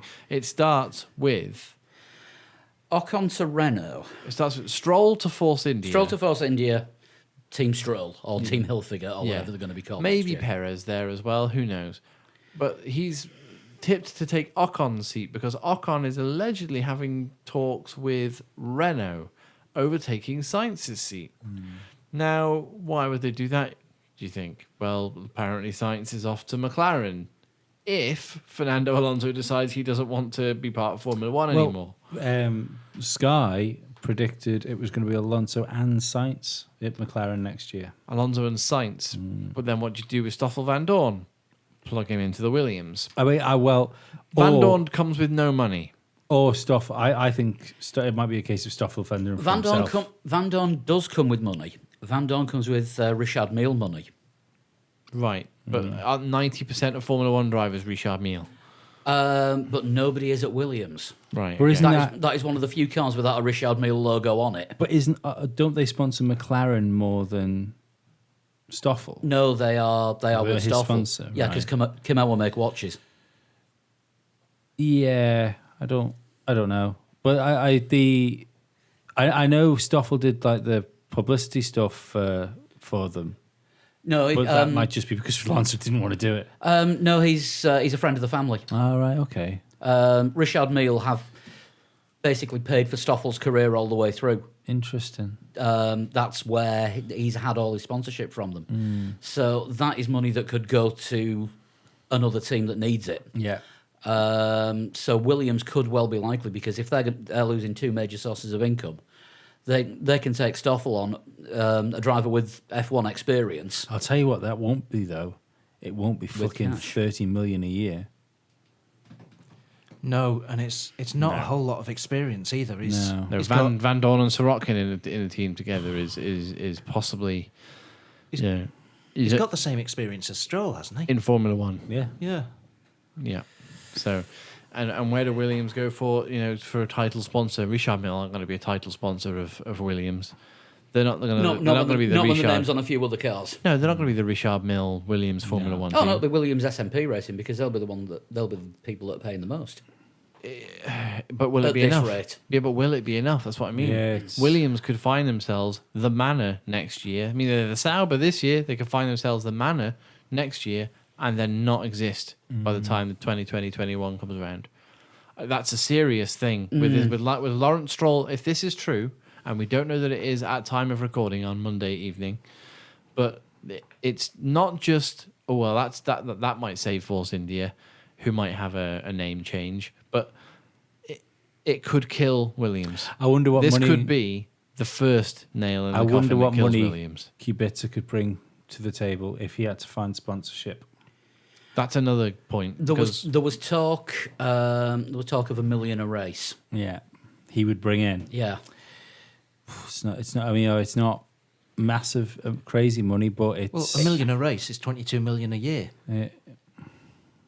If Stroll's bringing 30 million a year, it's not far away. And that's more than Sirotkin's bringing in, because that's somewhere in the region of 15. Just for the record, I think it's a terrible idea. And according to Williams, Martini weren't bringing all that much cash in, but I don't know how much of that is. But you would say that when you're losing Yeah, them. that's exactly what Yeah. I'm saying. Yeah, It's that fucking boardroom talk, isn't it? Don't worry about that. That's fine. It's you. They brought the booze. yeah. Yeah, it's so. But I mean, It's not a big deal. It happens to all the other teams. I think you'll probably find if Stroll does disappear, they'll plug Kubica into the car. It'll be interesting to see what happens there. And Robert Kubica is kind of doing a tour at the moment of trying to get in with any other team possible to get a seat for next year. It's just that there appears to be a general lack of seats. At Silverstone, let's not forget he did have his sponsor, a Polish fuel company. With him. I mean, we were going to Polish have fuel. Like, we were going to have don't ever see any of their stations From anywhere. the famous Polish Gulf. Yeah, yeah, we were going to have an interview with Robert Kubica on this week's show that UK Motor Talk Yeah. got for us from. we're going to hold Goodwood. off on that. But we're going to hold off on that just because there's that much happening. So we've got that coming up for the summer break. Yeah. And one with George Russell as well. For the first time, I guess that isn't Scarbs or Sean makes a second appearance on the show. Yeah, So yeah, sights to McLaren, an all Spanish lineup. could bring the money in. Yeah, I'm calling it right now. 19 next year. The McLaren, the Telefonica McLaren Renault. Yeah, I believe that's probably what they're going for. Yeah. Yeah, Zach Brown's job to bring a title sponsor in, apparently, and Or- if he does it by dint of bringing another driver in, it doesn't matter how you get it. Or Banco de Brazil, because they've had a place in Formula One for a few years. But Banco de Brazil pulled out sponsoring Sauber because they were running out of money. Maybe. And they only sponsored Felipe Nasr because he was Brazilian. And they sponsored Barrichello at one point. Not to the extent that they were sponsoring NASA. Yeah, but Because I they mean, sponsored the whole Sauber team Exactly. because of NASA. oh yeah, they sponsored the whole team. But don't forget that the Braun had Banco de Brazil on it. Not for the full season. Or was it not? No. I remember it having bits on it. Yeah, Somewhere. it was just for it was just Either for the way, Brazilian Grand Prix. Telefonica's more likely. I would have thought so. Yeah. Yeah. I mean, talking about being 22 races next year, well, there's one less now because Miami isn't happening. That was Monday news. It was actual Monday news. The city of Miami have given an extension to the residents of Miami to have a further say, but the period of consultation extends to September. That surpasses Formula One's deadline to meet a certain criteria of their agreement. Yeah. So they've said no. All right, then it's not on for 2019. Then we'll leave it another year. To which everybody appears to be quite happy with that. Miami, the city of Miami appears to be happy with that, and the sport appears to be happy with that too. So could just leave it another year. Yeah. The only problem was with the circuit layout, which I thought at the time didn't say anything, but Jeff Leopold commented on our Facebook story on this, saying with the bridge, if a car gets disabled on that, it'll bring out a red flag because there's no space to get a tractor in there. Yeah. So if there's two long straights across the bridge, and if a car goes on there, Yeah. Yeah. you know, there's going to be nothing you can do. No. And that's why I don't think if they need to look at another circuit. I just don't think that'll work. Well, what I just read on Twitter was they did mention like they didn't want to race a suboptimal circuit for the sake of just getting a deal done. I think was the quote I read. So Valencia then. Exactly. That track looked like Valencia. That's what I was going to bring Yeah. up. Yeah. And everyone remembers playing Valencia on the Xbox. It's the only fucking track that you played where you didn't know where you were at any time. No, exactly, yeah. Oh, wait, no, I know where I am. This is the last sector to go and past the fish markets, and now I'm lost. And if you're Mark Webber and upside down, you don't actually know where you are when you're racing it in real life. Yeah. Yeah, redesign it. We've also had somebody saying my proximity to the track makes me a bit biased, but I would love to see them back at Indy. I would. I like the Indy circuit. I thought it was a In good the race. infield circuit. Yeah. Yeah. Well, you can't race an F1 car on an oval because you just can't regenerate the energy. That's why Yeah. hybrid racing on an oval will never work. No, it won't. Because you have to brake. And once you get onto an oval, the only time that you actually hit the brakes is when somebody goes into the wall in front of you and the yellow flags come out. Yeah, ovals are about maintaining speed. Yeah, not regenerating power. You know, unless you strap a dynamo to the wheel. And if anyone ever had a dynamo on the back of their bike when they were a kid, you know how hard it is to pedal with the lights on. I did have a taxi driver in Liverpool insist to me that they should be able to power electric cars by putting dynamos on the four wheels to generate the power to drive the electric car. Hold on, now you're talking about what's the term? Perpetual motion? Yeah, that's it. Yeah, you have to perpetual. start with 0 point energy. Yeah, yeah. The problem with you eggheads is you won't think outside the box, is what he told me when I brought up things like laws of Science. thermodynamics and that. Yeah, dynamos on the wheels to power the electric car. To drive the wheels that feed Power the the dynamos. dynamos. I'm surprised his next line wasn't. Now, of course, Nikola Tesla did this 1,000 years ago. No, his next line was about how there's all sorts of videos of people on YouTube and you can't find the people anymore. Right. Okay. Lee, have you been moonlighting as a Liverpool not- taxi driver? To be fair, I'm not really one for alternate energy theories. Because it's just a lot of YouTube videos of people with floating metal balls. Careful now. And you prefer to watch YouTube videos of other kinds of balls. You can't get that on YouTube, mate. Anyway, moving just not- swiftly you- onwards. You don't pay for the subscription service, obviously.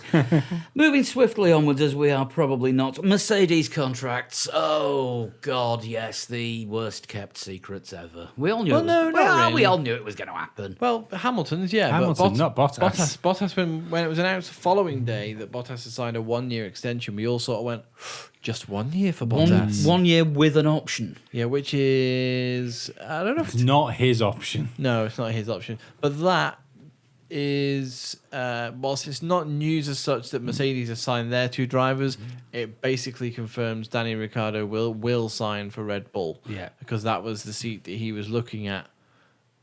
Unless he really, really, really, really, really believes in McLaren. Or Williams. No, he does not believe that hard. Not even Lewis Hamilton believes that hard. And he prays, man. I think he's also got #believe tattooed on him somewhere. Probably. It wouldn't surprise me.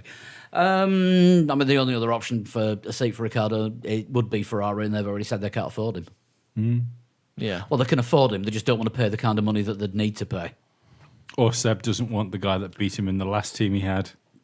Well, it's basically, why would you pay for Ricardo when you've already got Seb? Yeah. And when you've already got Raikkonen, who will Yeah. take another year if it's offered to him. Well, I mean, that might be a great idea in theory, but it's only a great idea if Sebastian Vettel wins the World Championship this year. If they have another year with another car that's capable of winning the World Championship and they don't win it, then you've got to think that this whole one-driver team isn't really working for them. Yeah. How Ferrari have operated, though, isn't it, for many, many... Yeah, but it's only worked once. Yes. It The- only worked once with a certain group of people. Schumacher with Irvine's backup. Yeah. Schumacher with Barrichello as But backup. I meant Schumacher with I meant Massa as Ferrari as, backup. as a unit, regardless of who the number two The was. last time Ferrari didn't have a number 1 and number 2 driver was Berger and Alessi. Yeah. And you've got to go No, back. Raikkonen and Massa. First season that Raikkonen won the title. No, I think Massa was always the number 2. I think he was supposed to be. Realistically, the only reason they won that championship was because McLaren didn't want it. Yeah. Yeah. They're too busy squabbling amongst themselves. Giving it away like Fernando with a hat cannon. Yes. Anyone talking of clothing cannons? Anyone see Vettel struggling with a t-shirt cannon at the weekend? Couldn't actually reach the stands from the side of the track. He managed that during the race, though. Very good, Dan. Very quick. She'll give you that one. Other news is that the tyre supply is coming up. The tender is coming up for The it. tender is coming up for the tyre supply from 2020 to 2022. So it's going Which to be. is impossible because there's no Concord agreement in place for 2020. You can still have suppliers. It's just that you can't have teams. They, Ah, don't, they okay. don't know who will be supplying. Formula One will exist. It's just Yeah, that makes sense. You've got to have your shit in order to have a championship. You can't just then go from like Boxing Day or just going into New Year's Day. Going right, lads, we really need to book some circuits if we're going to do this. Yeah. Well, no, because what's going to happen is if the Concord agreement isn't signed, there's going to be 20 drivers sat in their underpants on the grid, but they'll have a tyre on each corner. Right. Apparently, according to It's who can imagine the hardest. Lewis wins.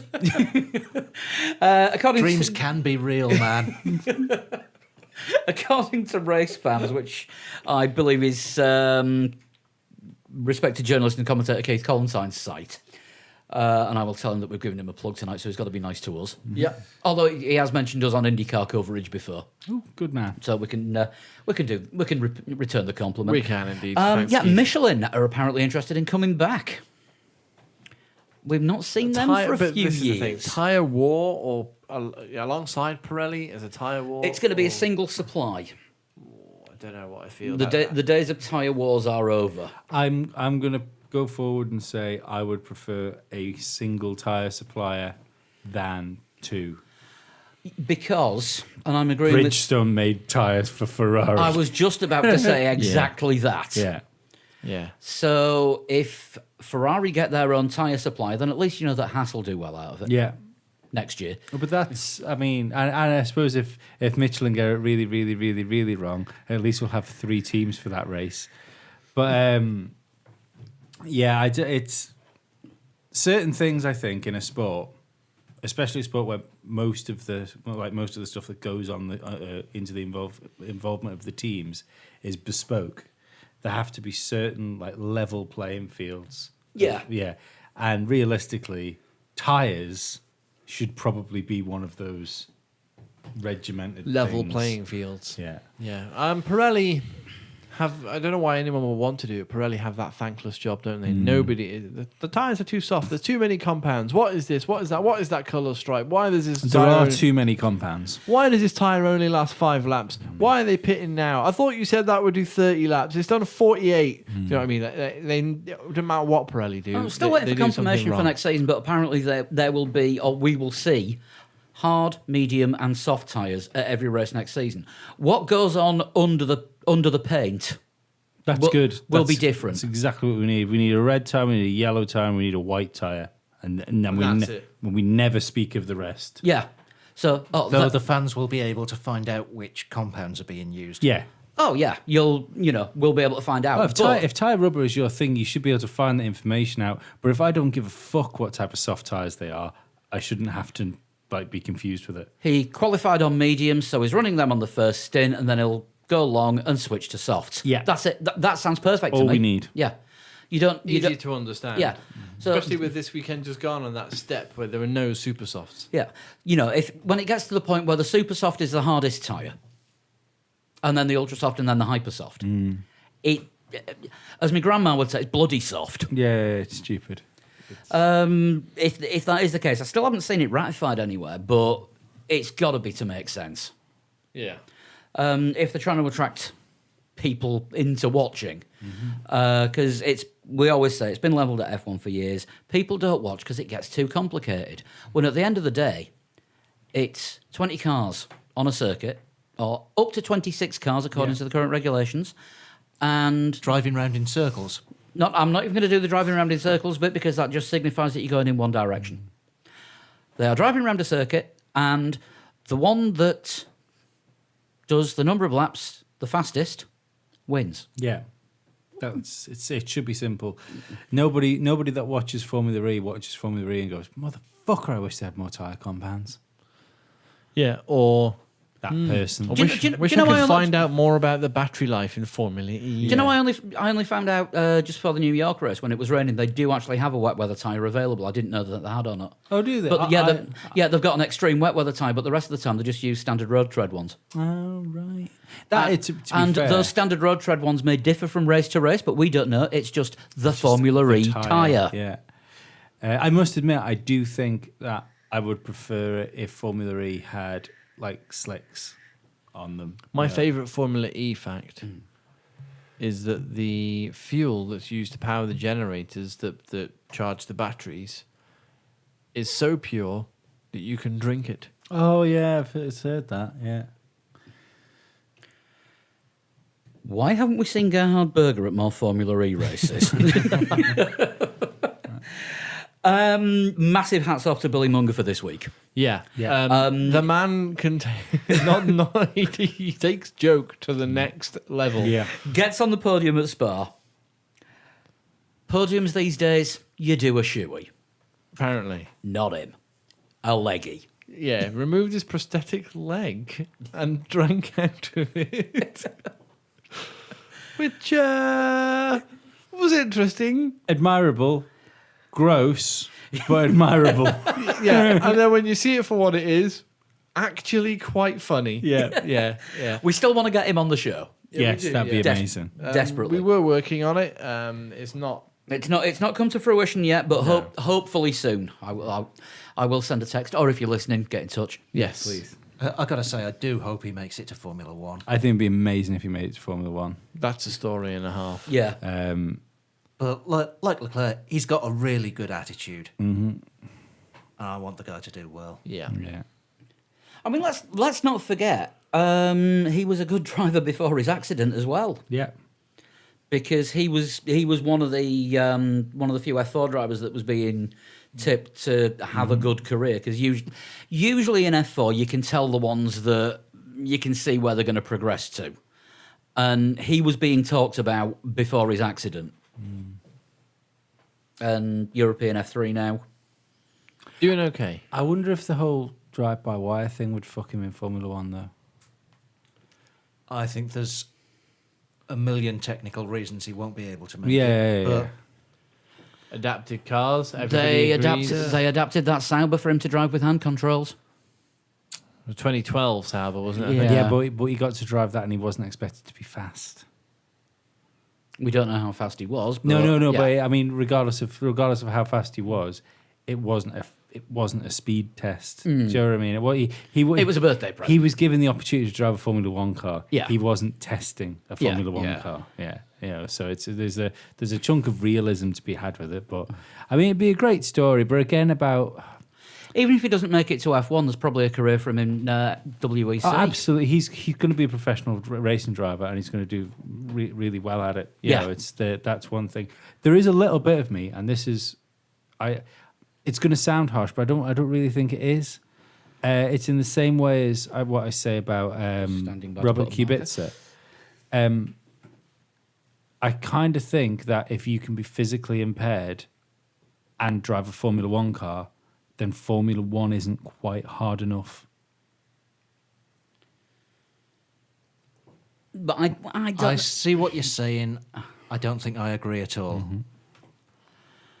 Don't forget, even driving a road car isn't as taxing now as it was 20 years ago, because power steering is something of a standard. Yeah, maybe. I'm still looking at the Kubica thing. I don't believe that if Formula One cars are supposed to test the greatest drivers in the world to the point where we can find out who is the best one of the greatest drivers in the world, I don't think that a driver like Kubica that's lost a large chunk of one of his arms should probably be able to hang with the other greatest drivers in the world. It's a horror. It's not a good thing, but accidents happen. Yeah, It's a tricky one, isn't it? Yeah. It is. It's a valid Yeah. point, but it's in Formula Kubica, the difference between Kubica and Billy Munger is that Billy Munger has to have a car adapted so that he can drive it. Yes. And that's what's happening now with his Formula 3 car. It's been I'd say specially what adapted. Billy Munger has in his favour is time. 'cause Yeah, he's young. absolutely. Yeah. Kubica is trying to drive an unadapted Formula One car and has adapted his driving style to drive it. Yeah. In that respect, you could say that Kubica is more ready for Formula One at this current stage than Billy Munger because he doesn't have to have an adapted car. He can drive a car that's not Heavily adapted.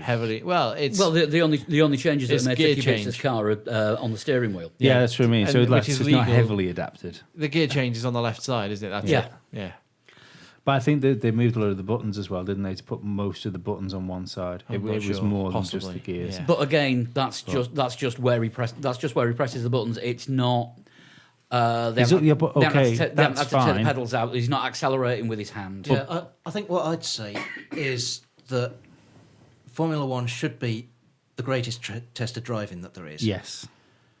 And the drivers who are there at the moment and fully able-bodied are going to have the cars set up in the easiest way to drive that. Yes. It doesn't necessarily follow that you should not be able to set up the car in a less easy and less ideal way And compete. and compete. Yeah. As long as what you're doing is putting the car precisely in the way in the place it's supposed to be. Yeah. Lap after lap after lap. Yeah, I know what you mean. I mean, in ways, I'd think. See, depending on how like prosthetics come on and stuff like that, because that's what I think would be the real issue for Billy Munger. I might be wrong. I'm not a fucking racing driver, but would be like I'm saying with the drive-by-wire. It's took like able-bodied drivers to get used to that. So with the feel on the pedals Yeah. being different and stuff like that, and the fact that it's essentially simulated, isn't it? What they get back. You're driving the computer, and the computer's driving the car. Yeah.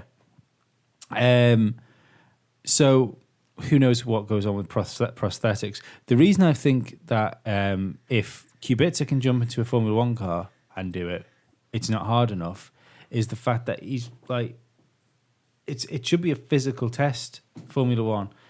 He's basically missing his fucking bicep in one arm. It's mainly his forearm, isn't it? But No, you look at his bicep. That's not there now. Right. That's withered away and gone. But the thing with Billy Munger is you're talking about prosthetics. He doesn't drive his car with prosthetics. They're just there so that he can get in and out No, of the car. I know that, but what I was meaning in the future with advancements, Yeah. Yeah. if all of a sudden you can have like nerve attached prosthetics where you Yeah. can feel and do things, and they're all nice and limber like feet. There's no reason why it couldn't happen. Then you get into the realms of you like Blade Runners, where it's it's an advantage. Yeah, exactly. Yeah. Yeah. So Yeah, no, Billy Munger's. I saw a BBC News piece on Billy Munger's car, and the steering wheel is adapted so that he accelerates and brakes with his left hand and changes gears with his right. yeah. I think that's correct. Anyway, Before we move on to the preview of Hungary, just want to give a shout out. Happy birthday, Gemma. Happy birthday, Gemma. Birthday. Long-time listener. A long time listener, long time contributor. Yep. Podcast comes out on Tuesday. It's her birthday actually on Tuesday. So this is Tuesday news that we're reporting on a Monday. Yeah, supporter of all our stuff as well. 'Cause she's Yeah. also a patron. for Also a Must See patron. Audio. Yep. Must the audio listener? Yeah, and patron. So thank you very much. Glutton for punishment. Absolutely. Might as well mention Patreon now. Basically, we've got another show. You're probably sick of hearing this, but you might switch off before the end. We've got another show that we do every week. It's about half an hour or so long. There's other rewards available for anyone that signs up on patreon.com/3legs4wheels. Extra stuff, and the $20 patrons that we will be inviting onto the show over the summer break. All the ones we don't get through as well, we'll do on the winter break. all being well, except for the short bus. yes. Yeah, I hope he's happy now. He's got 2 bloody mentions. That'd be $60. Do you want to say congratulations to Dave as well? Yeah, and congratulations to And Mrs. Dave. Dave and Mrs. Dave Daddario on the new arrival to their family. Congratulations. So they now have a junior racer program. Just hope it's more successful than Red Bull's. Let's hope they don't get rid of the drivers so I know, easily. yeah. I was just going to say, I hope it hasn't got as many casualties. Congratulations. Otherwise, they're going to call up Brendan Hartley. Do you need a dad? Yeah, congratulations on the birth of their 76th child, which is now more than the Red Bull Junior program. Wouldn't it be great if you could do a skit with Pippa from Home and Away that just takes in Red Bull drivers? As I've never watched an episode of Home and Away, I don't know who you mean. But if we go for Angelina Yeah. Jolie, who just adopts Red Bull drivers, that one works. Yes, yeah. But I Sebastian think Buemi and his I Red think Bull she's cap. just trying to get the race set, though, isn't she? That's Maybe. her main. Well, she wants Buemi, Vern, all the ones that raced for it. No, she Anyway. can only, she can only have one white one. Moving on, we'll do the Hungary preview now.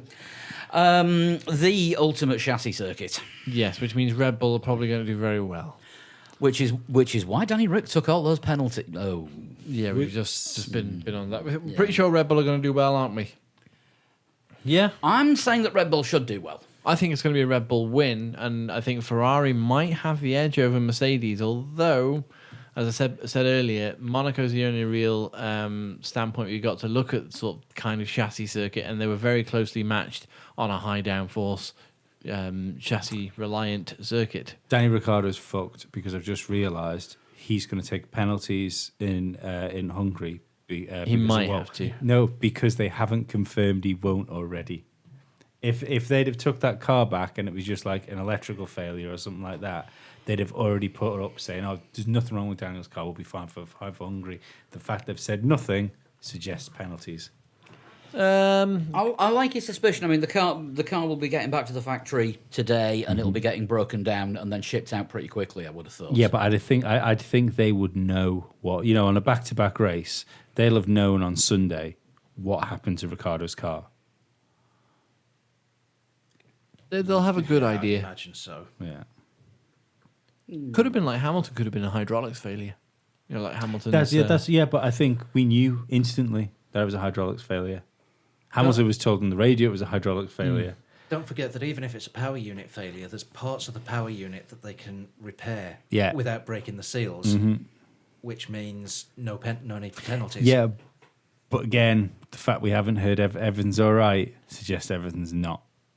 Possibly. Might take them a little while to do because, with all the weather problems are packing up at Hockenheim. If they need to do tests on it, that might be specialist equipment that they don't have on site. Yeah. That might be ship the engine off to a specialist testing company, for example, Yeah, and then get it back saying, yes, this is okay this to will be use. fine. Maybe. Yeah. I hope so. I don't want him to get a penalty. I'm just, I can feel it. I can smell it. Feel it in your bones. And of course, Hungary is notorious for people getting their first wins as well. It is. Damon? Jensen? Damon, Jensen, Nigel Mansell? Lewis. No, Lewis's first one was in Canada. I think. Canada. Schumacher? Schumacher's was in Belgium. Yeah. But yeah, it's been kind to British been drivers. kind to I think Brits. it was Hamilton's first win in a Mercedes was at Hungary. Was it Irvine's? Might have been Eddie Irvine's first win, possibly. I'm just having a look. All this I'm Googling. I'm on the wrong page. Who's due a first win then? Nico Hulkenberg. Hulkenberg? Yeah, Nico Hulkenberg, Charles Leclerc. Brendan Hartley. There's no one in the team capable No. of winning, is there? That's your first win. Look outside the top six. Who I tell you what, inside the top six, who's due a win? Bottas and Raikkonen. Both of those drivers are due a win, Raikkonen's unlikely to get a win unless if he's a Vettel lead. is in with Yeah. a Yeah. shout of one. Unless he's a lead Ferrari and there are two Mercedes and two Red Bulls between them. Vettel needs to lap one, turn one it. I can't see that happening because they are now being extra careful on turn one. I fucking hope so. What do we think then? Let's get some predictions out there. Lewis, win. Yeah. Vettel, second. Bottas, third. So not a Red Bull in there. Nope. Right. I should be really organised here because Sean gave me hers before I came round tonight, and she is going for a Verstappen win, Vettel second, and Hamilton third.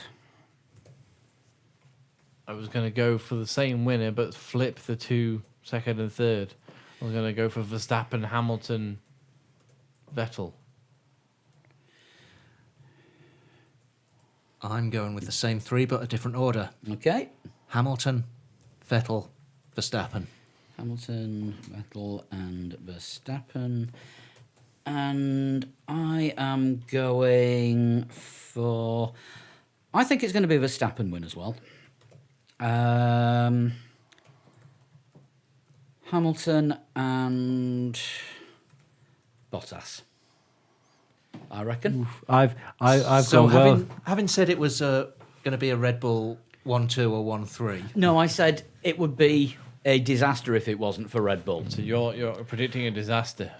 Thinking about what Lee said about Ricciardo's penalties and how difficult it is to overtake there, then yeah. Yeah. What's now? I think that puts Ricciardo out the running, and it's going to be a disaster for him because they are going to have to probably put new bits in. Alternative prediction: Ricciardo, Verstappen, Bottas.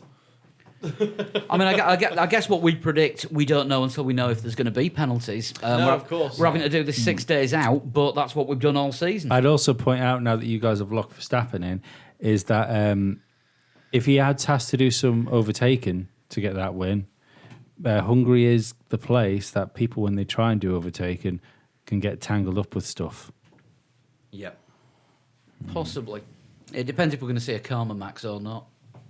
He's not as bonsai as he was before. He hasn't had to be, though. Salty.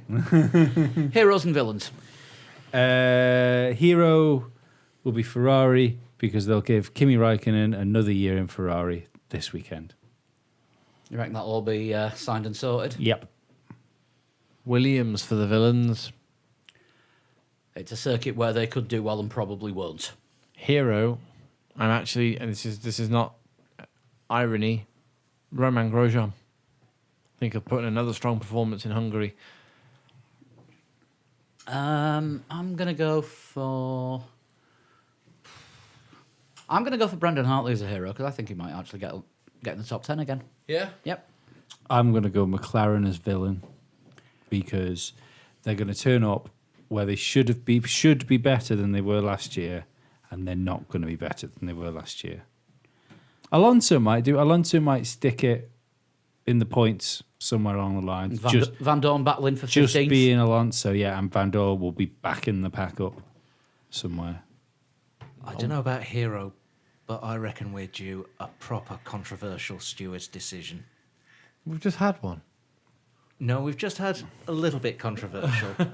So, Oh, so you're talking about a controversial steward's decision that alters the outcome of the race after the podium. yes, and it will probably be for crossing the white line on the pit entry.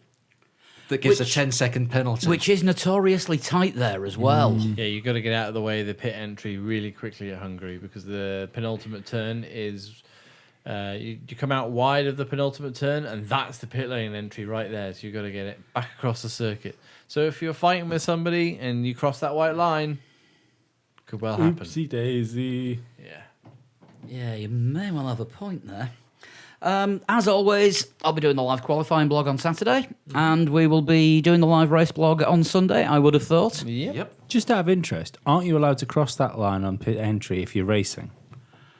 It's only if you're going into the pits, you're not allowed to go back over it. Depends Force on... majeure is the- it is the- depends on the circuit, because they put new regulations in Brazil. Yeah. Because the actual racing line took you right up to the pit Yeah, entry well, that's what I before. was thinking. But I think it varies from circuit to circuit. They put a marker on the side of the track, Right. where you have to have two wheels outside the white line to be able to carry on. And if all four wheels are inside the white line, You have to go in the you pits. then have to go in the pits. Right, okay, cool. So it depends where the bollard goes. Yeah.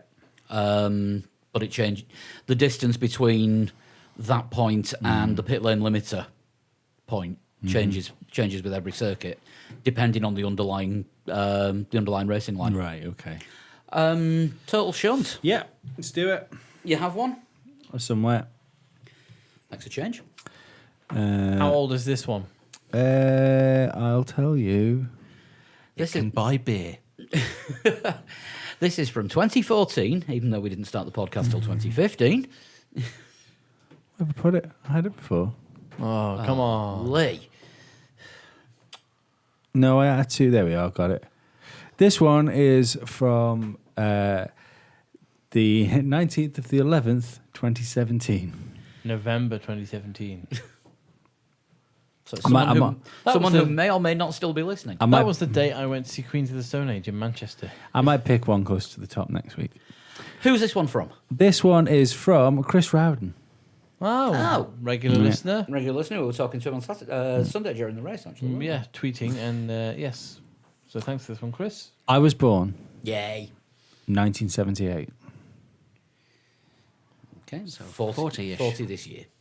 I only raced in one Formula One Grand Prix. Andre Lotterer. Marcus Winkelhock. You only do the one race. Stefan Sarazan. I had an Alfa Romeo engine.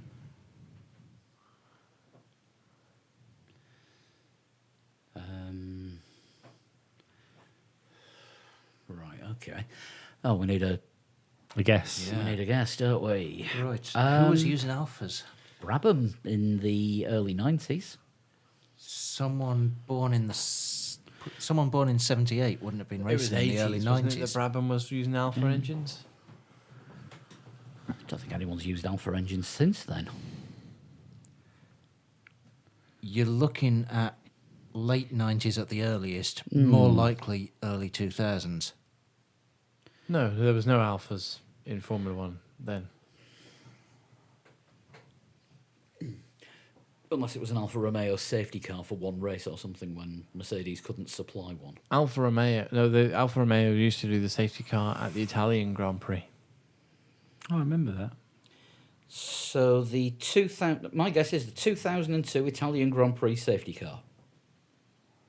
Are you locking in that guess? That only did one race, and it had an Alfa Hang Romeo on, engine. to the Alfa Romeo 156 GTA. That's what you're saying it's going to be.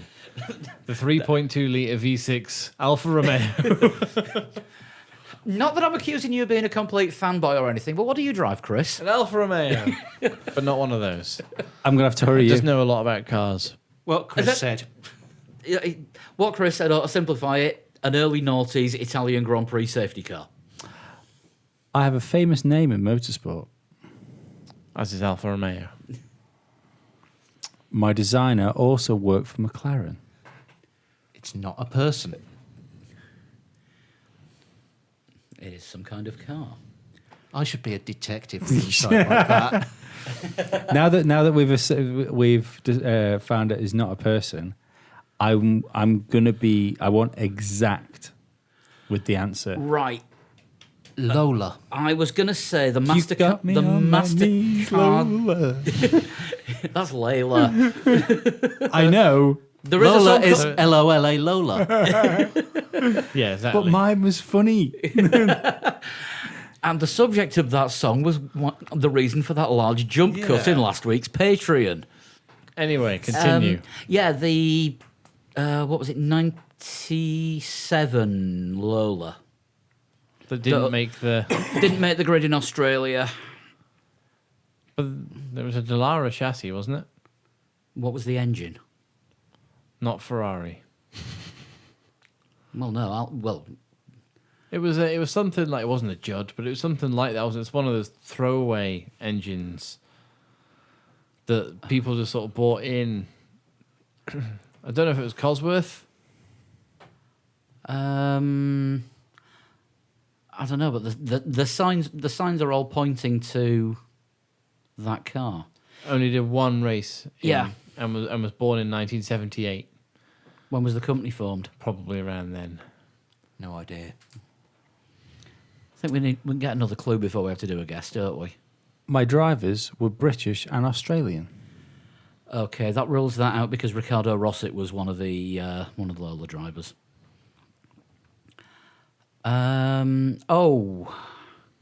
British and Australian. The six-wheeled Williams.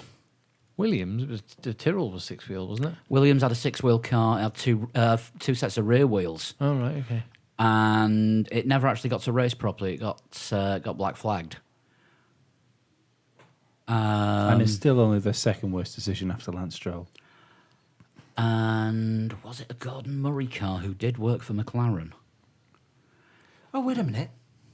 Brabham had Alfa Romeo engines Damon Hill and David Brabham. in around 78. No, David Brabham Hill- had the fan car, didn't they? Yeah, they did.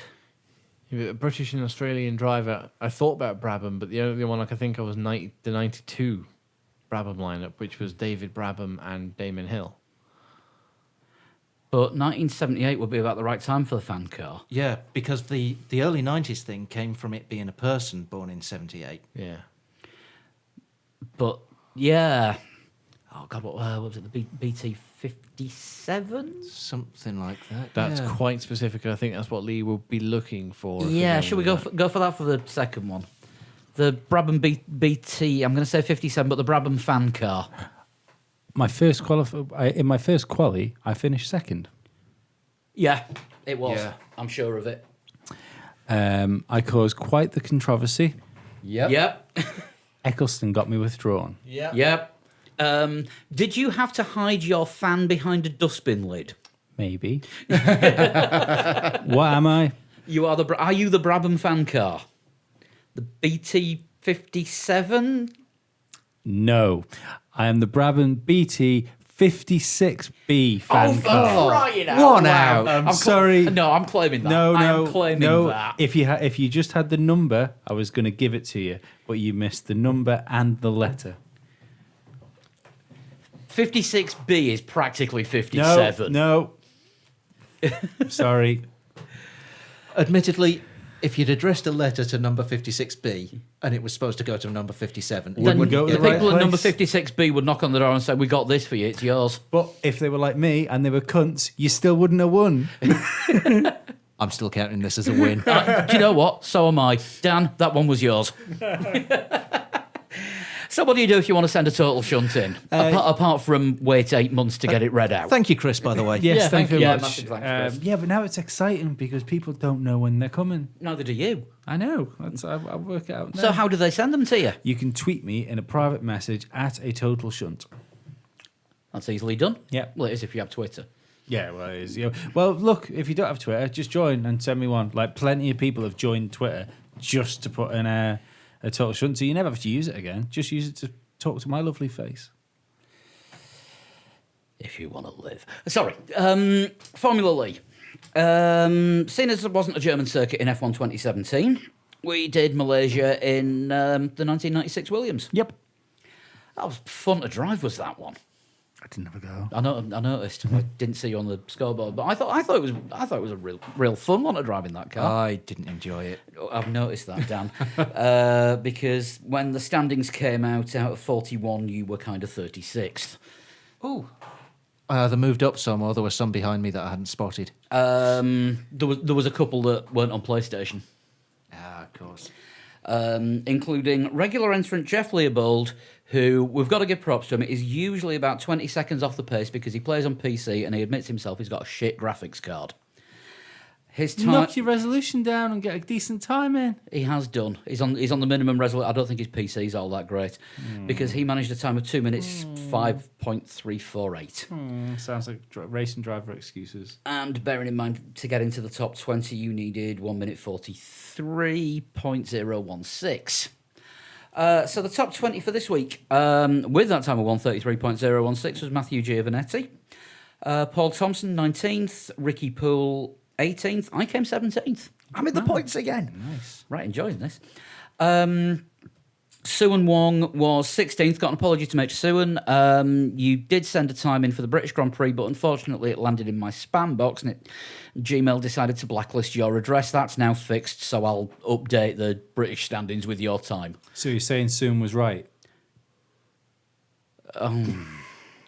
Yes. 15th was Adam Smith, 14th Nick Patakis, 13th Venture Camping. Yes, your time did show up on the PlayStation leaderboard. 12th Ken Lauderbach, 11th Alberto Roldan. Top 10, Nicholas Carline in 10th, Travis Parker 9th, Pete Bull in 8th. 7th was Freddie Brunner. 6th, I'll get it right again, Karl Jarazek. See? He didn't know that his wife had emailed in and said, this is how you pronounce our surname.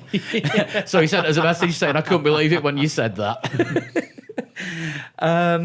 In 5th, Max Williams. These are all so far familiar names. 4th, Alessandro Popolani.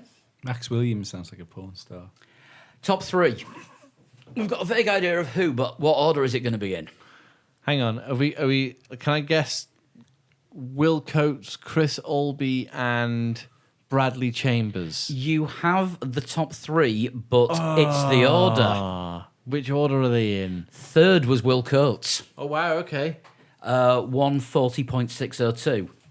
2nd, Bradley Chambers. Oh, good effort, Bradley. Well done. 140.366. Bradley, who sent a message in saying, one of these days I'm going to win one of these and beat Will. Well, this week you got halfway there. You beat Will. Unfortunately, Chris Albee, with a time of 140.322, takes it this week. Nice. Good effort. Well done, Chris. So that is great. I'll put everyone's time up on the website, which you can find at 3legs4wheels.com, and also the details of the Hungary Challenge, which is going to be... I need to find the car. It's going to be in Hungary, That's just as well. in the wet. That's not just as well. In which one of Alonso's Renaults do we have? No, we're on current cars again. Yeah, but it doesn't matter because we're never using it again, are we? After things. Oh, that's true. Yeah. Yeah, so we might as well use. It's either have they got both of them? 2005, 2006. 2006, I think, is in there. Is I don't it? think 2005. 2006 is on there because one of the guys didn't have a copy of F1 2017 over the winter and sent in a time from F1 2006 in Alonso's car. Right. Wet. 2006 Renault. In the wet. Hungary. Right, that will go up on the website later on. Anything else? Bedtime. Time, I is think it? so. Oh, God, it's 25 to midnight. Just as... late in the evening. I never had you down as an Eric Clapton fan. Oh, actually, yes, I did for other reasons. If you want to get in touch with us, drop us an email, 3legs4wheels@gmail.com. You can tweet us at 3legs4wheels or... At It's All Shunt. At Flood21. At Dan Dankleton. and at Pablo100. We're on Facebook as well. Just go to Facebook and search for 3 Legs 4 Wheels. We're in there. We're also on Instagram, which we used the account this weekend, and that photo of Dan is the most popular thing that has ever been up there, and it wasn't even F1 related. It was just Dan wearing some glow sticks while drinking a pint. As I tend to on a Friday night, Saturday I night. was going to say that was Saturday. You don't even know what night it was. while we were listening to Elvis Presley songs played on a ukulele, and it's not as hipster as it sounds. For more on sounds that, pretty- Patreon. More on that, listen to the Patreon show this week because we did talk about that at length. Right, we'll be back next week with our last review show before the summer break. More importantly, come and follow me on Twitter at a total shunt because I want 1,000 Twitter followers before the end of the year. That's my thing. I think I'm on like 480. Is it? Something like that. Might not be that much, but I'm setting an unrealistic target of 1,000 by the end of the year. So go and do it right now. I can organise you 1,000 Twitter followers. All I've got to do is pay I $5.99. don't want them bought. I want real right. people. Okay, fair enough. Where are you at the moment? 462. Yeah, I want 1,000. So you are getting there. Right, that's probably about it for this week. It's great. It's like collecting people. I feel like Twitter followers are like my Pokemon, and they're all kept inside my phone. Got to stalk them all. We'll leave you with that thought. And we'll see you next week. Bye-bye. Bye-bye. Bye.